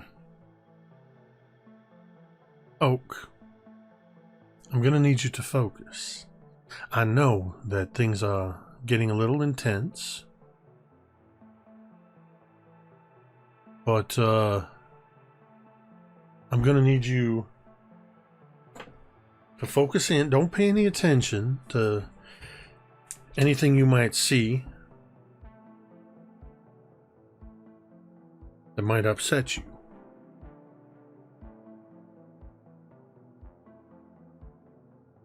You feel negative feelings towards one of your friends, don't you? I know it can be hard to admit.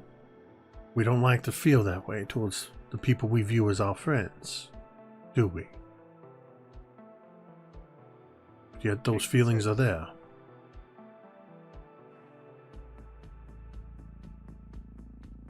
Yes, sir. Who is it? Who do you feel the most negativity towards?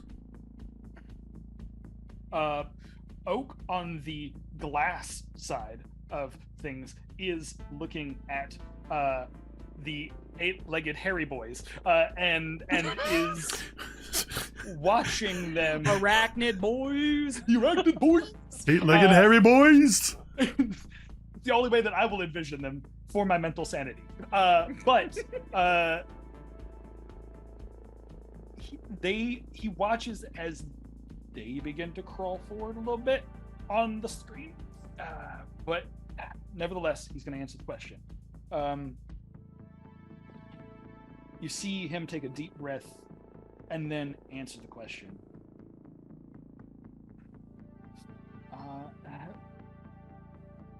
Well, I mean, I liked this person before, so I don't. It's hard for me. And I'm sorry,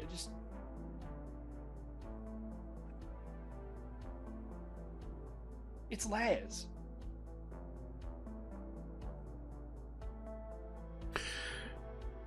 I told you it was perfectly alright to have these sort of feelings. And I know Laz is the one you feel so negatively towards. Now, I'm going to ask you a difficult question, one you're not prepared for. But I need you to answer it. All right. The DM to Chad, I'm going to ask you a difficult question, one you're not prepared for. Okay. I switched it up on you because of the duplication. Ooh, Calling an audible. Audible. I had stuff prepared for the other one. I am Too not prepared fucking for this. bad. If anybody can handle it, you can. Okay, we're good. Now listen carefully to me, Oak. Mm-hmm. I want you to use your imagination and understand, while this is a situation that may not have yet happened, it is what we call a hypothetical. It's something that could and maybe has a high probability of happening. In some alternate timeline, perhaps it already has happened. With that in mind, and your feelings of negativity towards Laz,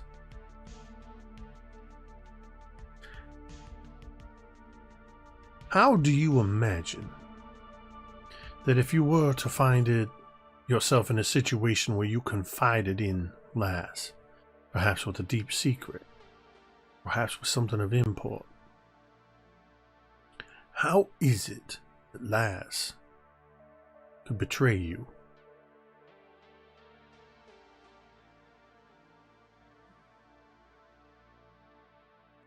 He thinks for a minute.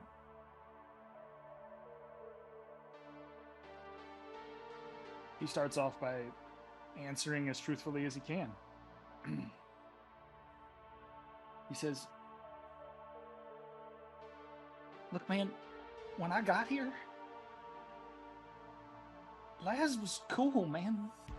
He was the coolest kid out there. I didn't grow up with a big brother, so I didn't know anything. And then I see this kid, and he's got a Star Wars shirt on, and he likes Ninja Turtles, and he likes comic books, and I'm all down for that, and that's awesome. But he's so intimidating, and so I don't know. I just sort of latched on to him. But then he went and he punched me in the face. And look, I understand that it's fine. I understand that's a mistake. That's okay. Like, Buddy. I'm concerned. I am. Because I don't want to be left alone, you know? And I think Oak himself starts looking around and realizing that he is alone in this room, in this space, in this box with these spiders. And he starts, I don't want to be left alone. He left me, man. He left me. If you make a promise to someone, if I told him something, how am I supposed to believe that he's not going to do the same shit again? I'm not going to know that.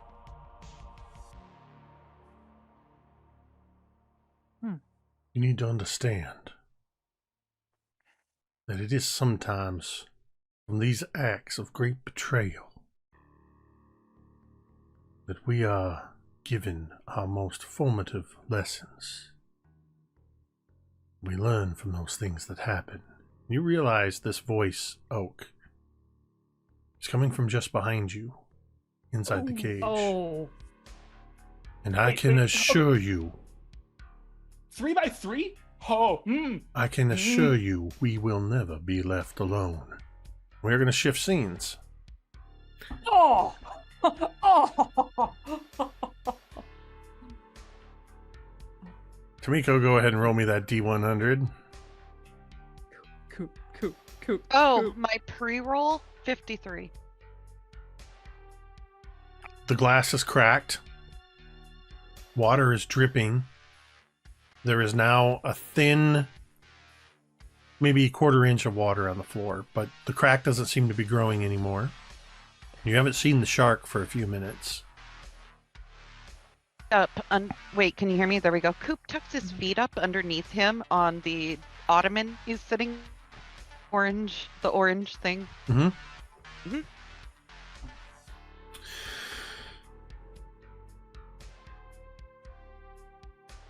We've still got some more questions to go.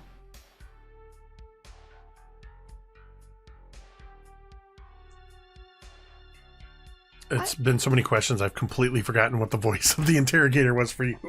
I don't like the questions.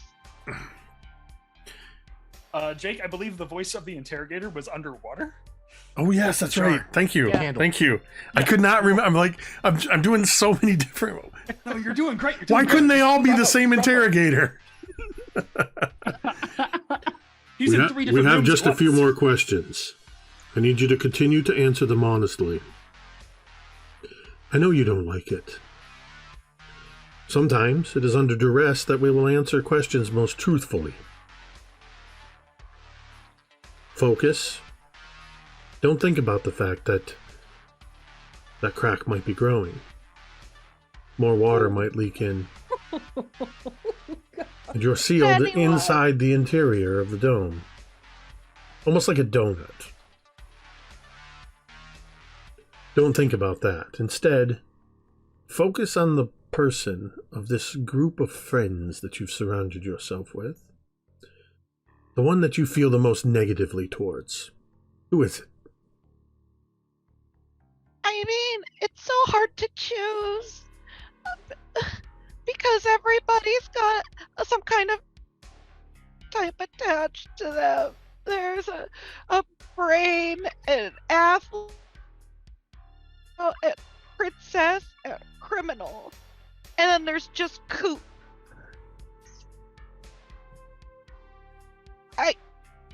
If I have to choose, you're gonna make me choose. I'll choose You cut out for me. Did you say Jessica? Oh, great timing on the cutout, Jessica. Congratulations, Jessica. Sorry. Sorry, it's hard to hear you through all your sobbing. Help. Oh. We're nearly done. I just have a couple more questions for you. Now think about Jessica and how much you hate her. It's more of a unease in general than a hatred. I'm just going to write down hate. It's easier. When you think about Jessica, how far would you go to avoid being alone with her? Wait, alone with a girl? I'd probably hide. I don't want to be a girl, and Jessica's like one of those. You know, remember when I said girls are really mean to me? Kind of girls. That's really really mean. People like me, and one time she was a cat, so that and she knocked and but yeah. I've exhausted my notes on this subject. And that's all I have.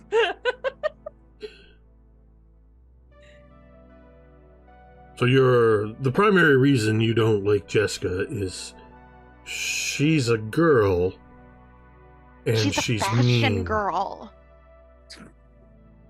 All right, I'm going to need you to stand by, Coop. Be patient.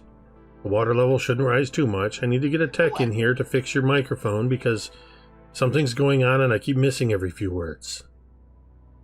Stand by. I'm going to call IT.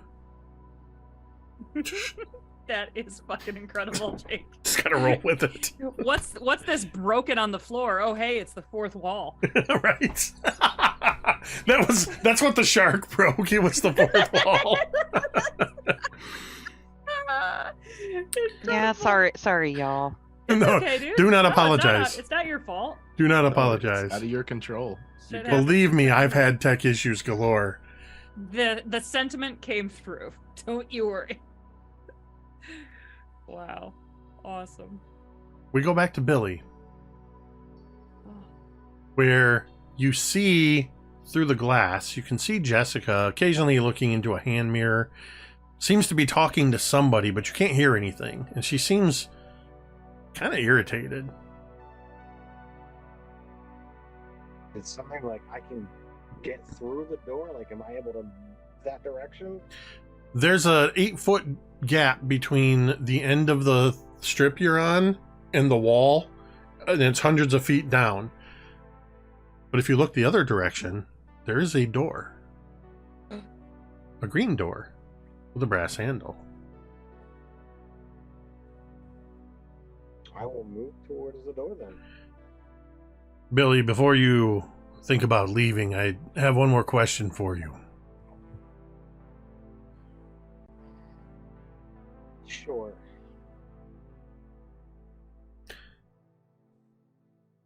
You've gotten to know a few of these kids over the hours that you've known them. You're not very good at this, are you? Who would you say you know the least?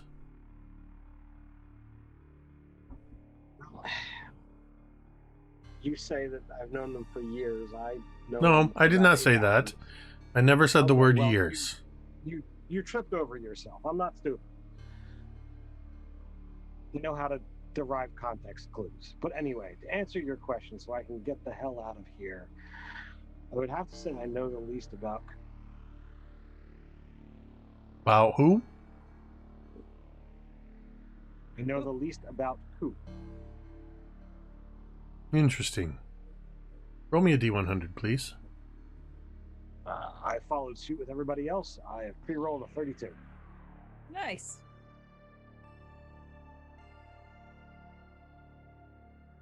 Billy, when you think about Coop and how little you know about him, what is it about Coop that makes you think that he belongs in Paradise, Michigan? Well, given his ease at connecting with the diverse group of folks that we have. Snap judgment, mind you. I feel he needs friends and support. I know there's more to him than the little guy who likes picking up rocks and smiles all the time. And I'd like to, help him become more comfortable and feel connected.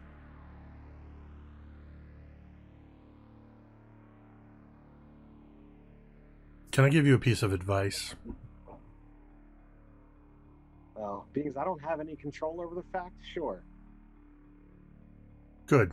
You're starting to see the fullness of the situation you're in. Get to know those you don't know very well.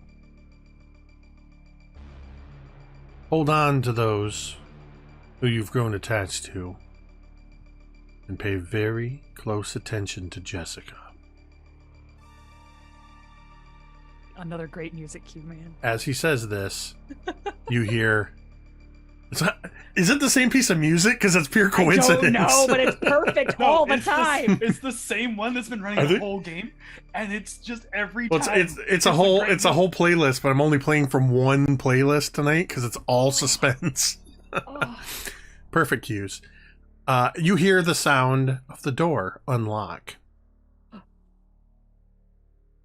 He would rush towards it and throw it open. You hear, as you throw the door open, you hear from behind you, and it sounds very distant. You hear, "It's only just beginning, Billy." And everything goes dark. I think you would hear an exasperated sigh at that, but given that, Billy is smart, and as he already stated that there's context clues, whatever the frick all of this is, he's already got that there's more crap going on, because that dude just said years.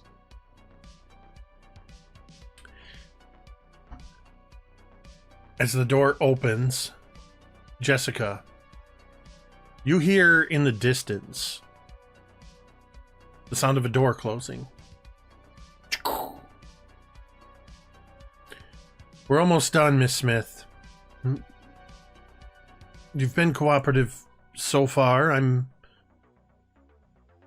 going to ignore your little outbreak there. I've been advised that it's best to just continue on.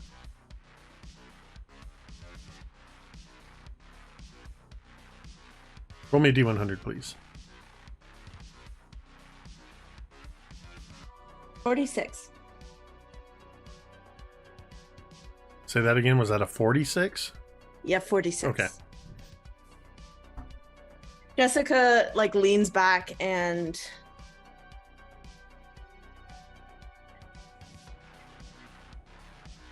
Miss Adams, I think that I've answered 2 of your questions, and your boss seems like a jerk. The least you could do is just help me out a little bit. I've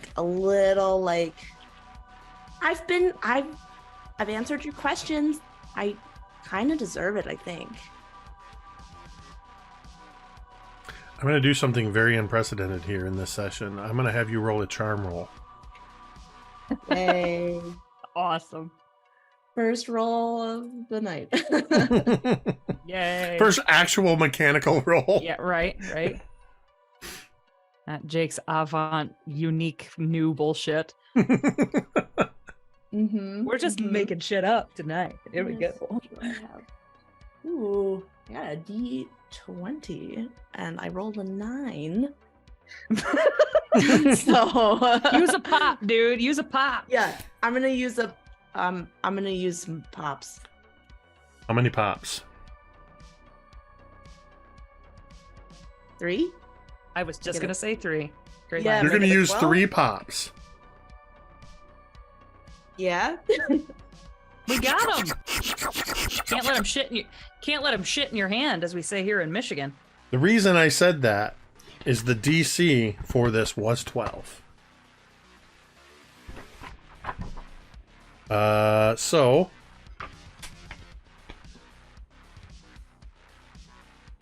You hear a long pause.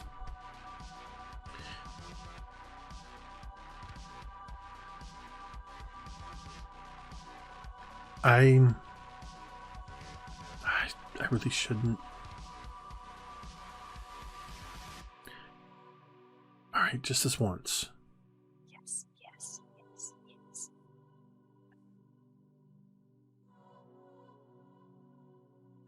You can ask me a question.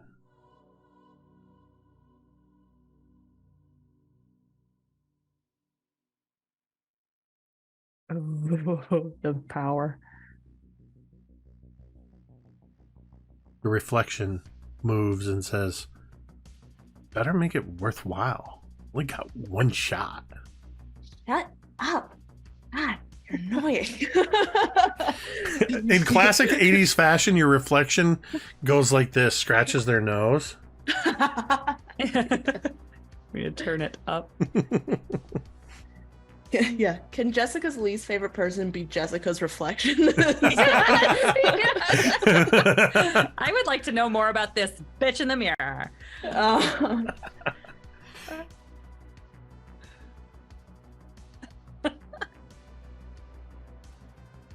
She is going to ask, who are the people here? Who are you guys? Nice fucking question, dude.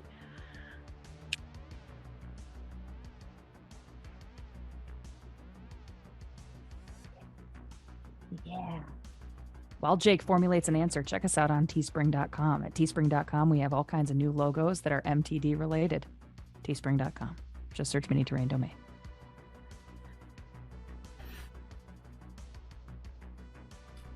We control everything.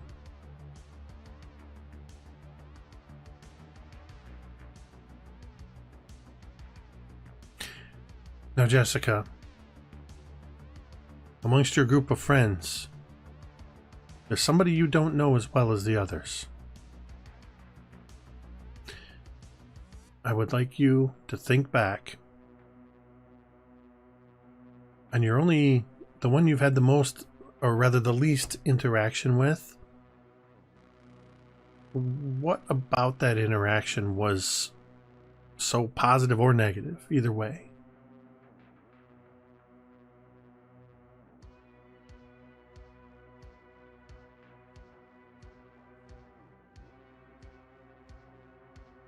So Jessica thinks for a little bit, and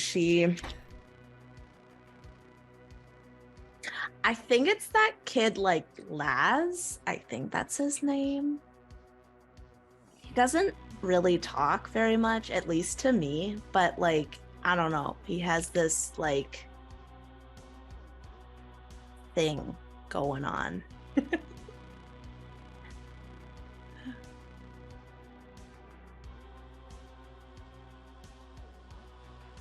And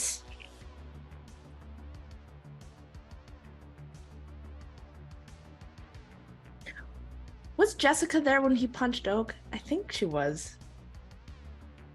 I'm trying to remember.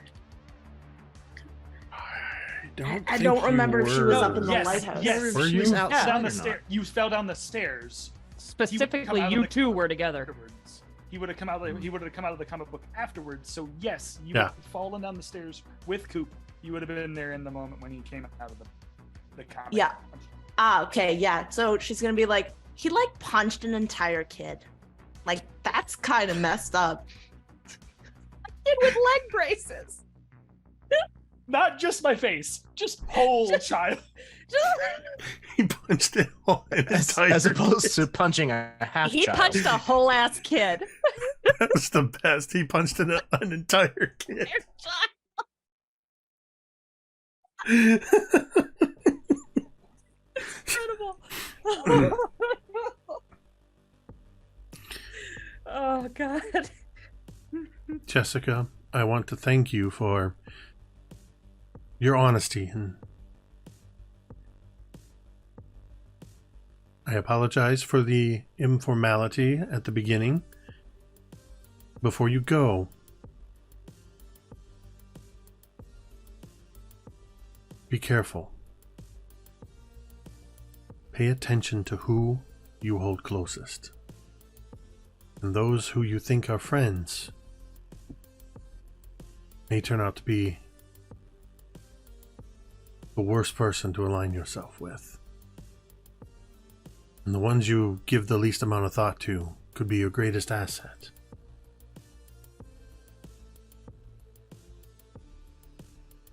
You may go now. And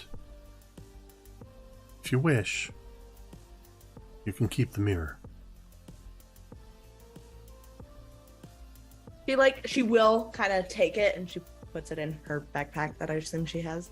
And be like, great.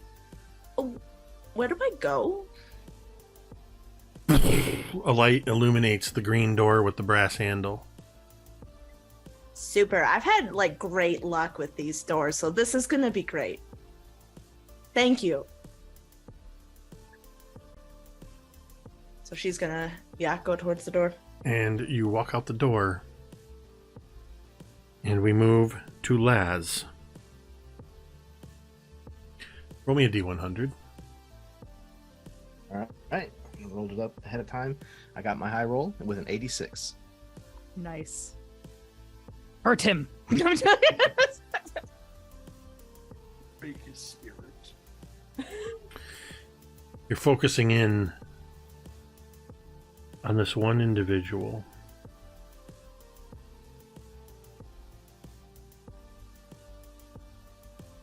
Laz, you have a lot of pent-up anger.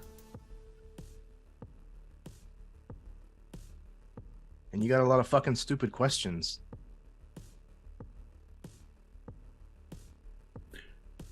I'm trying to determine if it's somebody in the world that you're angry at, or if it's yourself.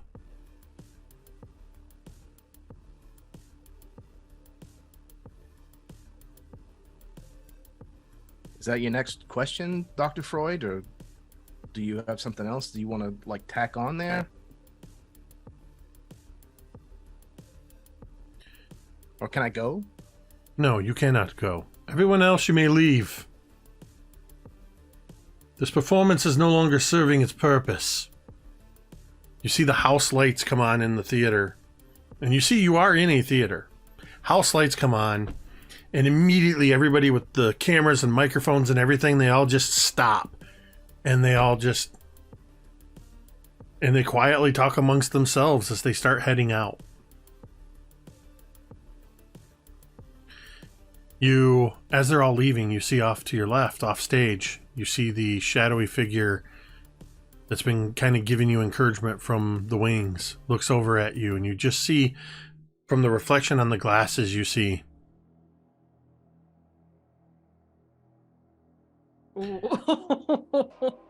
As everybody leaves, the one man who's been giving you the questions walks stage right, and slowly and deliberately walks up the stairs onto the stage. He walks over to you. He stoops down and calmly picks up the microphone that you knocked down onto the ground. Adjusts it slightly.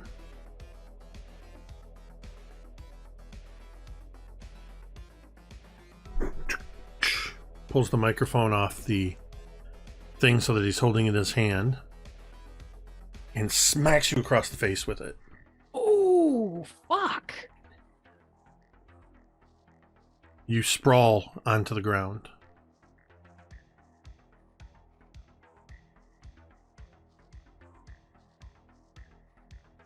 It is clear that you have been taught that anger and violence seem to be the only language which you can understand.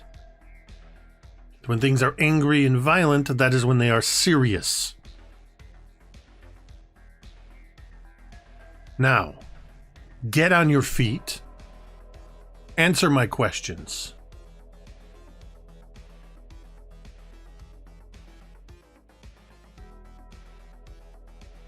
Laz kind of like takes the back of his hand up to the corner of his mouth, kind of wipes away a little bit of blood from the busted lip that he's got. This is not the first time that Laz has been hit in the face. It's not the first time that he's been hit in the face with something. He gets himself up off of the ground, and if looks could kill, he's boring holes through this individual with his eyes, but he doesn't say anything in response. The man says to you, and you catch a slight glance down to your shirt as he says, "Yes, give in to your hate."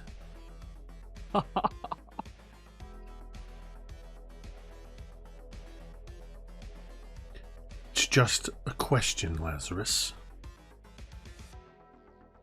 Of your group of friends, there is one of them who you know the least about.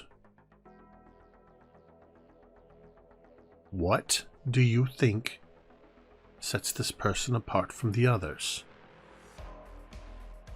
And who is it? And you see as he kind of tightens the head on the microphone. Answer the question without any smart-ass comments.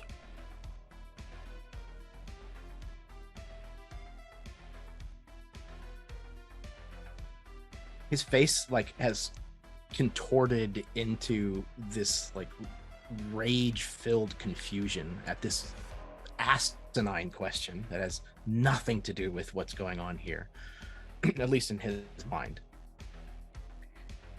And he looks at this individual for a long time before he answers, and just shakes his head.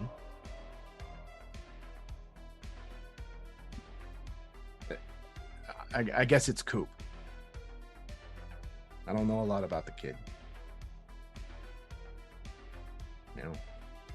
What sets him apart from all the others?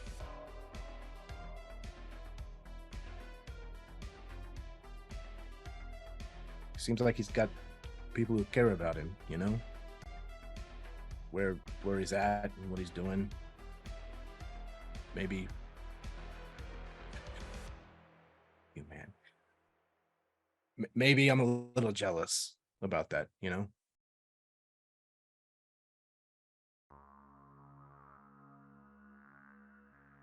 You have every right to be jealous of that. From what I've learned of your past, Coop has everything that you don't have. You don't know shit. You don't know shit about me. You don't know shit about my life. Nobody loves you. Nobody cares about you. Starts crying. Except, perhaps, these kids. And I don't know why.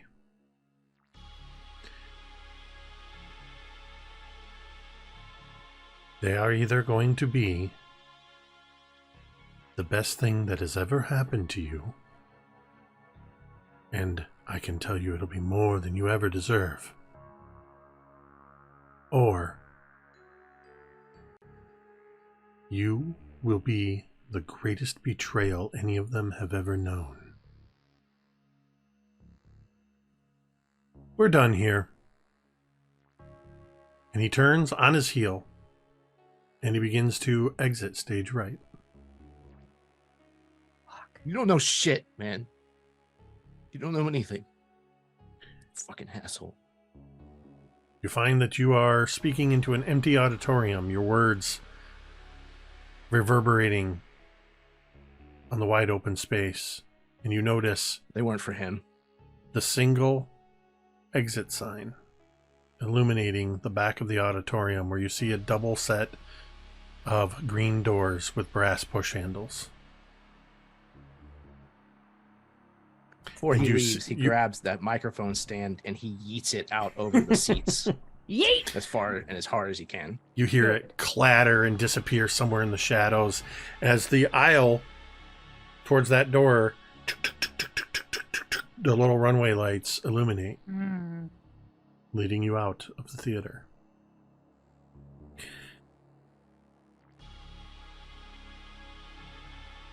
Rosie. Yeah. Does my arm still hurt? Oh, absolutely.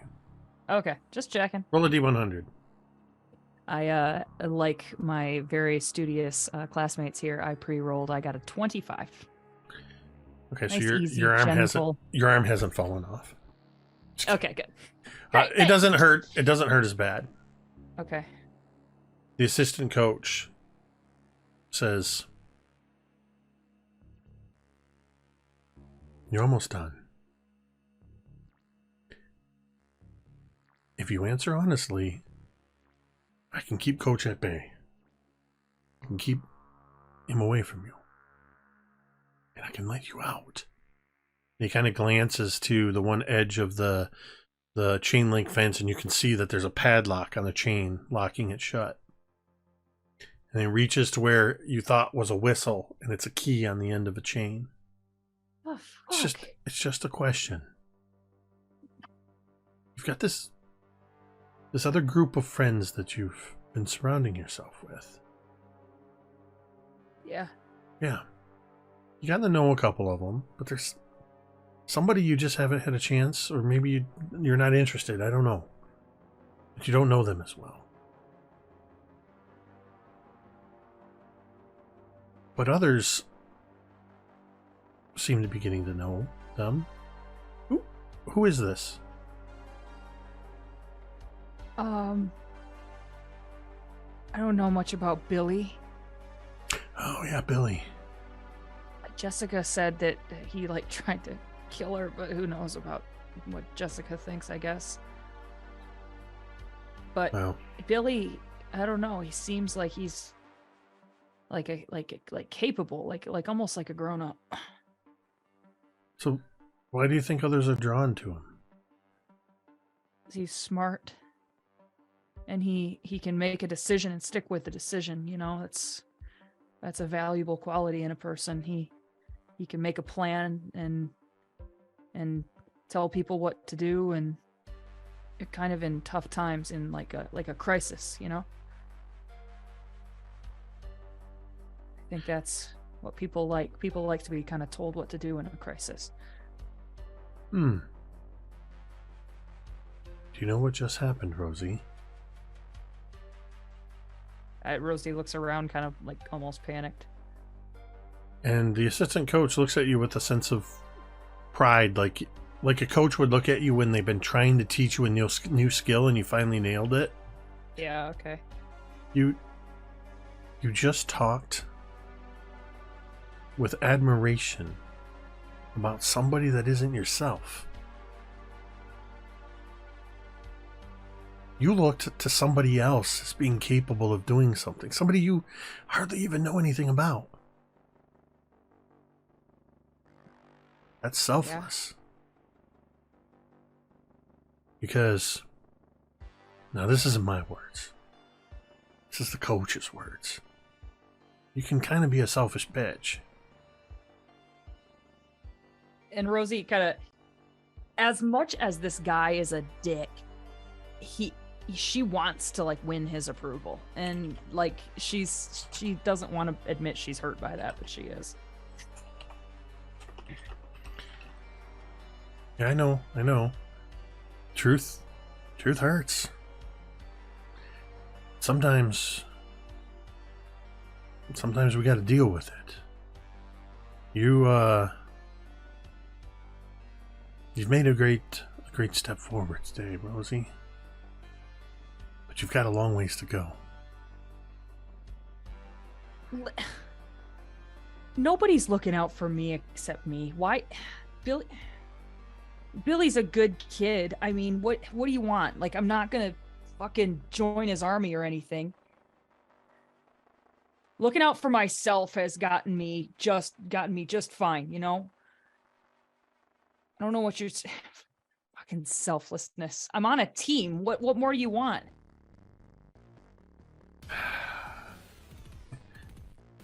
You almost had it, Rosie. You were so close. Coach, she's all yours. And the coach comes rushing forward, grabs at the chain link, rips the chain link just like it's cloth, rips it apart, and reaches through with one hand and grabs your broken arm and yanks you through and throws you out, and you slide into third base. Rosie fucking screams. This hurts worse than anything has ever hurt. This is awful. And she scrambles away, like she's looking for a way out of You're the scrambling field. as best you can, starting to scramble towards the outfield. And you see the coach come lumbering towards you, but his back is hunched over, and his front arms, his arms, you know, his top feet. Of course, yes. his top feet. They are much longer. His upper legs, indeed. Okay. And he curls forward and he lopes forward towards you. I'm gonna teach you every lesson you wouldn't learn. And you start scrambling back. And he's loping towards you, but it's like you're pulling further apart. Like the camera lens is zooming out while pulling back. And suddenly you bump up against the back wall, the outfield. And you see, this is like a school field. Yeah. Damn it. That was funny. Don't look at the chat. Don't look at the chat. You realize this is a high school field, so you see the scoreboard up there, and you see on the very back section, just a few feet away, you see the section where the fence is split. Like that, so that to allow people to get out to retrieve balls and things like that. Mm-hmm. And you see that is your only escape. I bolt for that. I run as fast as I've ever You scramble run. up and you run through the gap in the fence, and as you do so, you run underneath the green scoreboard. And the light catches the brass hooks where all the numbers are hung on to. Cool. Oak. Roll me a D100, please. Did so. I got worse than I have the entire time. I got an 87 now. Let's go. Let's burn my retinas. Let's do it. Yes. Okay. Yes. You hear that voice just over your shoulder say, I told you we would never be alone. It's not something you need to worry about. You feel a hand on your shoulder. And in the television, with now half a dozen or more spiders crawling on the television and the table, the version of you on the videotape looks right at the camera and says, "It's okay, Oak. Just listen to what he has to say." It's a really good impression, Jake. Good job. Good job. Gold star. I just need to ask you another question. I know you're scared. All I need you to do is trust me.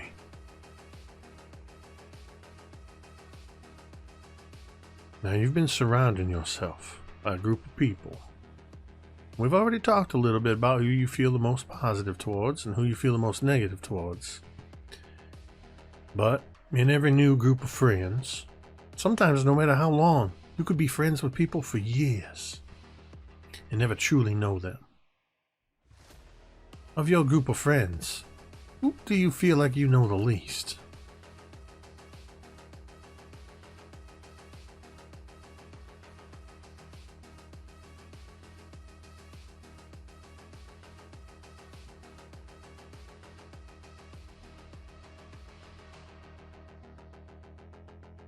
Are you talking?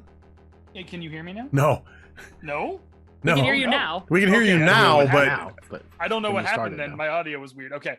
So quiet. He's quiet for a minute, and he starts to think, like, who do I know the least current?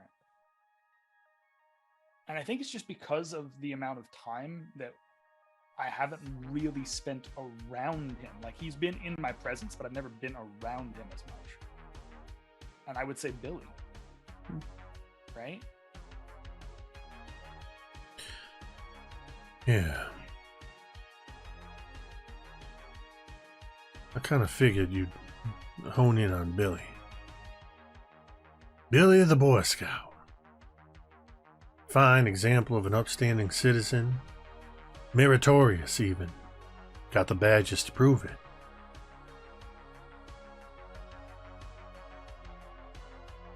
Tell me, Oak, where Billy comes from. I know you think there's something shady about him. Something that he's not telling everybody about. What scandalous thing do you think Billy's gotten up to back home? There's like a small amount. And then just for context, Ted, real quick. Do I know if Billy is from Michigan in general, or is he from a different place? I don't know if I don't even know if you've told me, so I have no idea. Honestly, Context. I can tell you none of you have talked about where you're from. Okay, perfect. That's all I needed to know before I But say if- something. If you were to say, like, if you are a Michigander, he probably has a Michigander accent. Okay, But that's. but I don't wouldn't. do I probably accents, wouldn't so. put 2 and 2 together. Okay, at 12, I probably wouldn't put 2 and 2 together, but we're good. I was going to say the same thing, Carrie. What accent? So yeah. Well, I don't know. You see that Oak takes a moment to take a deep breath in, and he closes his eyes for a second. It's not as scary as you think it is. It's not as scary as you think it is. It's not as scary as you think it is. Just deep breath in. Deep breath in. Remember. He starts thinking about Rosie for a minute and playing catch with Rosie at the very, very beginning of this game. Very, very beginning of this game. And he flashes back to, like, him having to run across the field and just try to catch that ball over and over and over again. And in that moment, he takes that deep breath in, and he finds himself catching the ball, right? Like catching the ball after hours and hours, what feels like hours and hours in this space, in this tiny little cramped space, catches that ball. And then he answers that question. As honestly profoundly as a 12-year-old can possibly answer. He says, "All right, let me give you something. Well, Billy strikes me as possibly a warlock, and or a I'm gonna be honest, probably a werewolf. I've seen Teen Wolf, man, and according to what I know, stuff that went down in the bookstore, which shall not be named, he went kind of nutso, okay?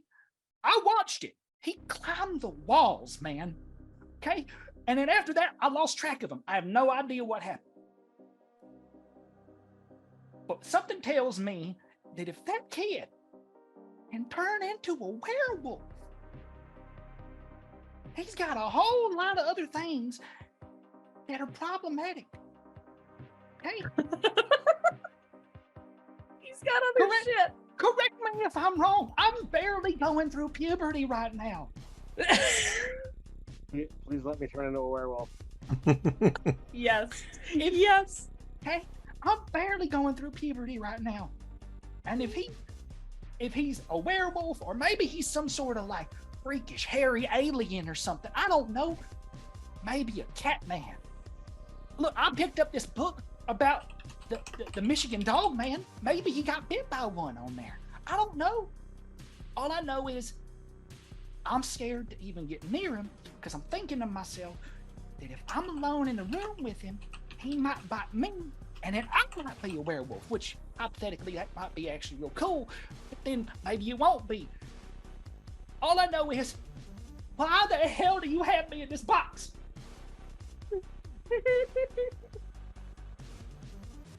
I feel a very close affinity for you, Oak. And I can admire, at your young age, how very observant and astute you are. Not only of your surroundings, but of yourself. You're very analytical of everything that's happening around you. But you are wrong about one thing you said. It is absolutely as frightening as you think it is. When you turn around, or rather you're turned around on your stool by the hand on your shoulder. Ooh. Now let me ask you a quick question that is relevant to Oak. How familiar in 1980 something is Oak with Dungeons and Dragons? Oh, for real? For real right now? Okay. Dungeons and Dragons Yes, shit going bro. on over here, okay? Intimately. Then. So, Intimately as you are aware, turned around, intimately aware. you see a scientist. Okay, He's wearing a lab coat. very cool. He has short cropped hair and a very neatly trimmed beard, and he wears round metal framed spectacles. And one hand, his left hand, is on your shoulder, having just turned you around, and in his right hand is a tarantula as big as his fist, just climbing over his hand as he turns it around. Okay. But he is looking down at you from a perch of nearly 10 feet high as you are suddenly reminded of the Dungeons and Dragons module Queen of the Demon Web Pits. Ooh.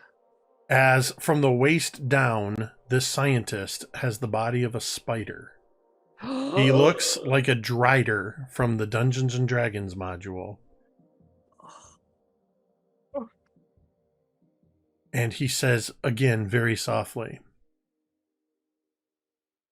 and it's only going, or it is absolutely as frightening as you think it is, and it's only going to get worse. And the tarantula leaps at your face. I hate it. Nope. No. What a perfect timing! As Hadrian X just gifted 5 subs, you all just earned. Thank you. Thank you, Hadrian X, for that. God, okay. As the Thank you. spider leaps at the screen, we are going to transition to our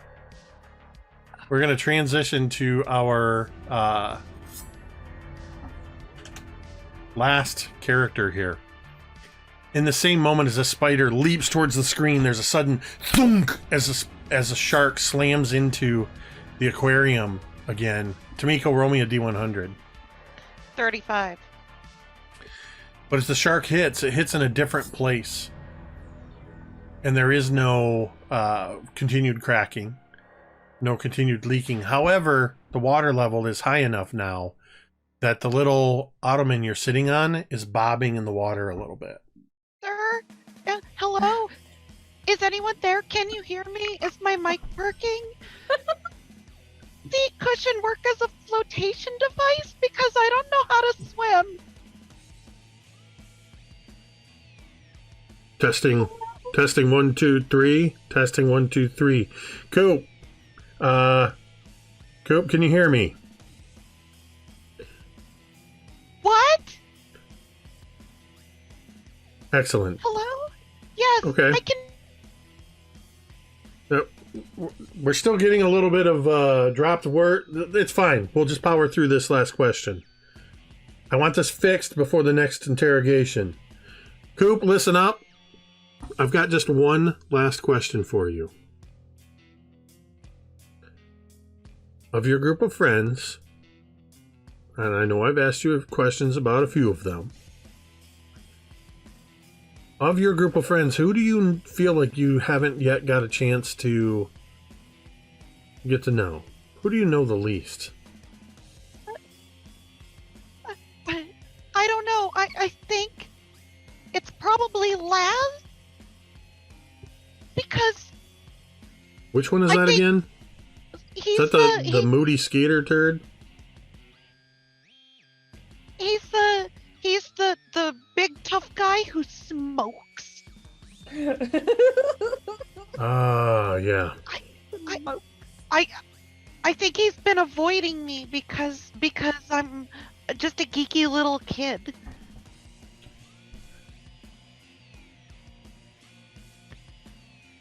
And he's too cool to hang out with me.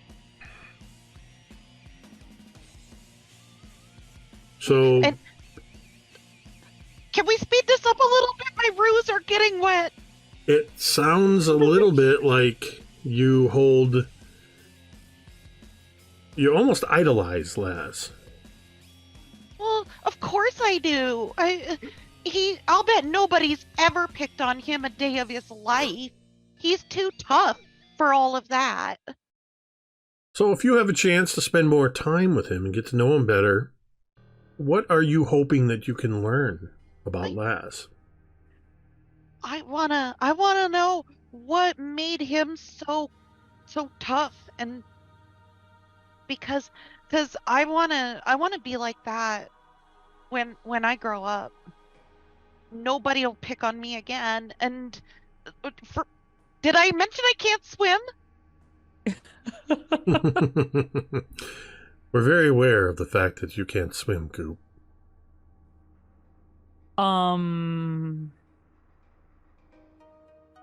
It'll be okay. Now, you need to pay very close attention, Coop.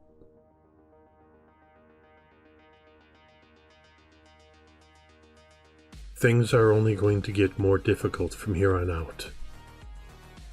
Things are going to become dangerous at times. Sometimes, things are going to seem like they're all fun and games. You are going to have fun. You're going to see some... Well, you've already seen some weird shit. But it's going to get weirder. And I'm going to be honest, Coop, there's a good chance that one or more of you could die from this. What Before do you it's all mean it's done. gonna get more dangerous? Believe me.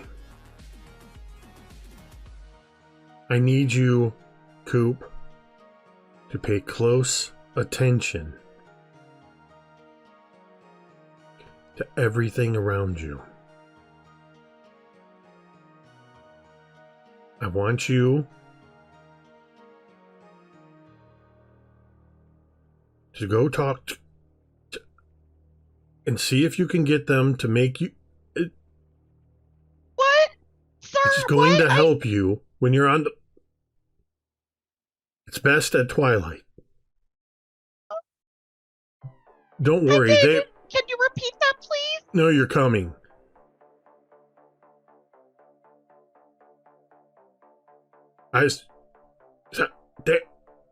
Damn it!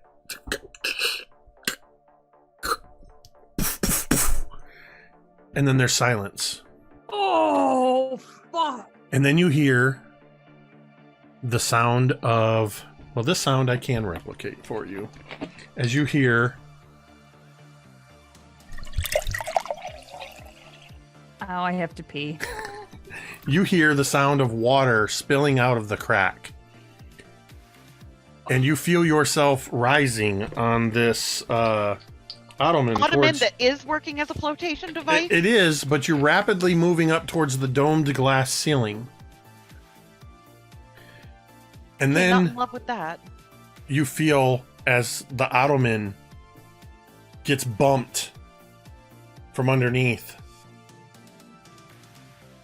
And then it gets hit again, and suddenly it capsizes, and you fall into the salty water.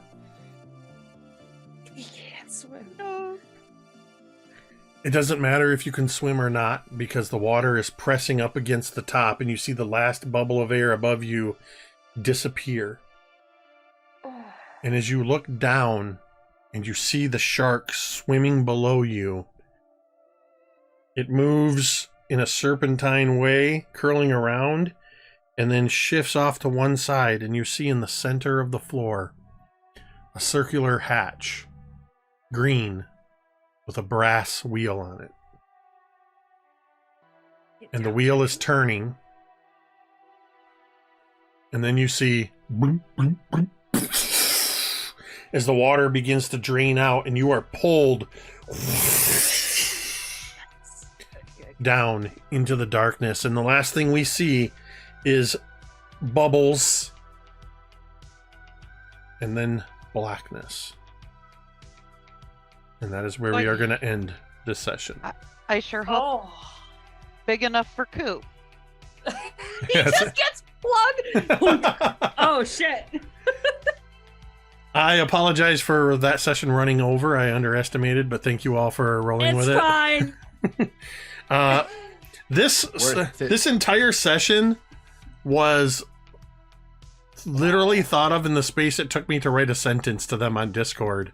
The concept for this. We were going to run this as we're just going to ask each other questions, treat it almost like a session 0.5. And these are normally questions you could ask to expedite world building and getting to know your characters in a game of Kids on Bikes. I deliberately waited till we finished the first arc, and after our last game, we talked about how we would do this. And then I just turned everything on its head and said, you know what, we're going to role play it out, and we're going to world build. And world build we did. This session, I'll be blatantly honest with you. I never listen back to games just because it was time for that. I will absolutely be listening back to this game. Because I learned a lot about all of you and how you feel about one another. And I will 100% be using this session as inspiration for the future. Thank you all so much for that. I had a blast with that. I hope you enjoyed it as well. It was awesome.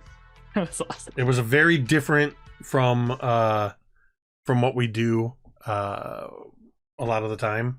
But oddly very similar to a Call of Cthulhu game. So on par. Right. Although less hand stuff. Thank you to everybody who was with us in chat. Thank you to all the wonderful support with subs and cheers. And thank you, Hadrian X, for dropping in with the community gift of 5 subs to for the audience. We appreciate that so much, and we appreciate you. And if you're somebody that was, just likes to hang out and lurk silently in the chat, we appreciate you all the same as well. And just because he's been here every week since the beginning, I'm going to give a shout out to Doghammer13, my IRL friend who I go walking with most days. And we talk about the game. He's a big fan. So shout out, Craig. And the last thing is just a huge, huge thank you to all of you for going on this. You had no idea what we were going to do when we started. And this just cements all the more in my mind how lucky I am to get to play with all of you in this game that's so different from anything else that we play. And I'm excited to continue to have adventures with you, the players, and with your characters. So thank you, as always, to the incredible Chad, Tamiko, Carrie, Ted, Jeremy, and M, without whom this would have been just me talking to myself for a couple of hours, and that would have been weird tonight. With that, we're going to go. I might have learned a lot about myself. With that, we're going to go ahead and end this stream the same way we end every stream. You can say it with me if you want. Eight-legged hairy boys.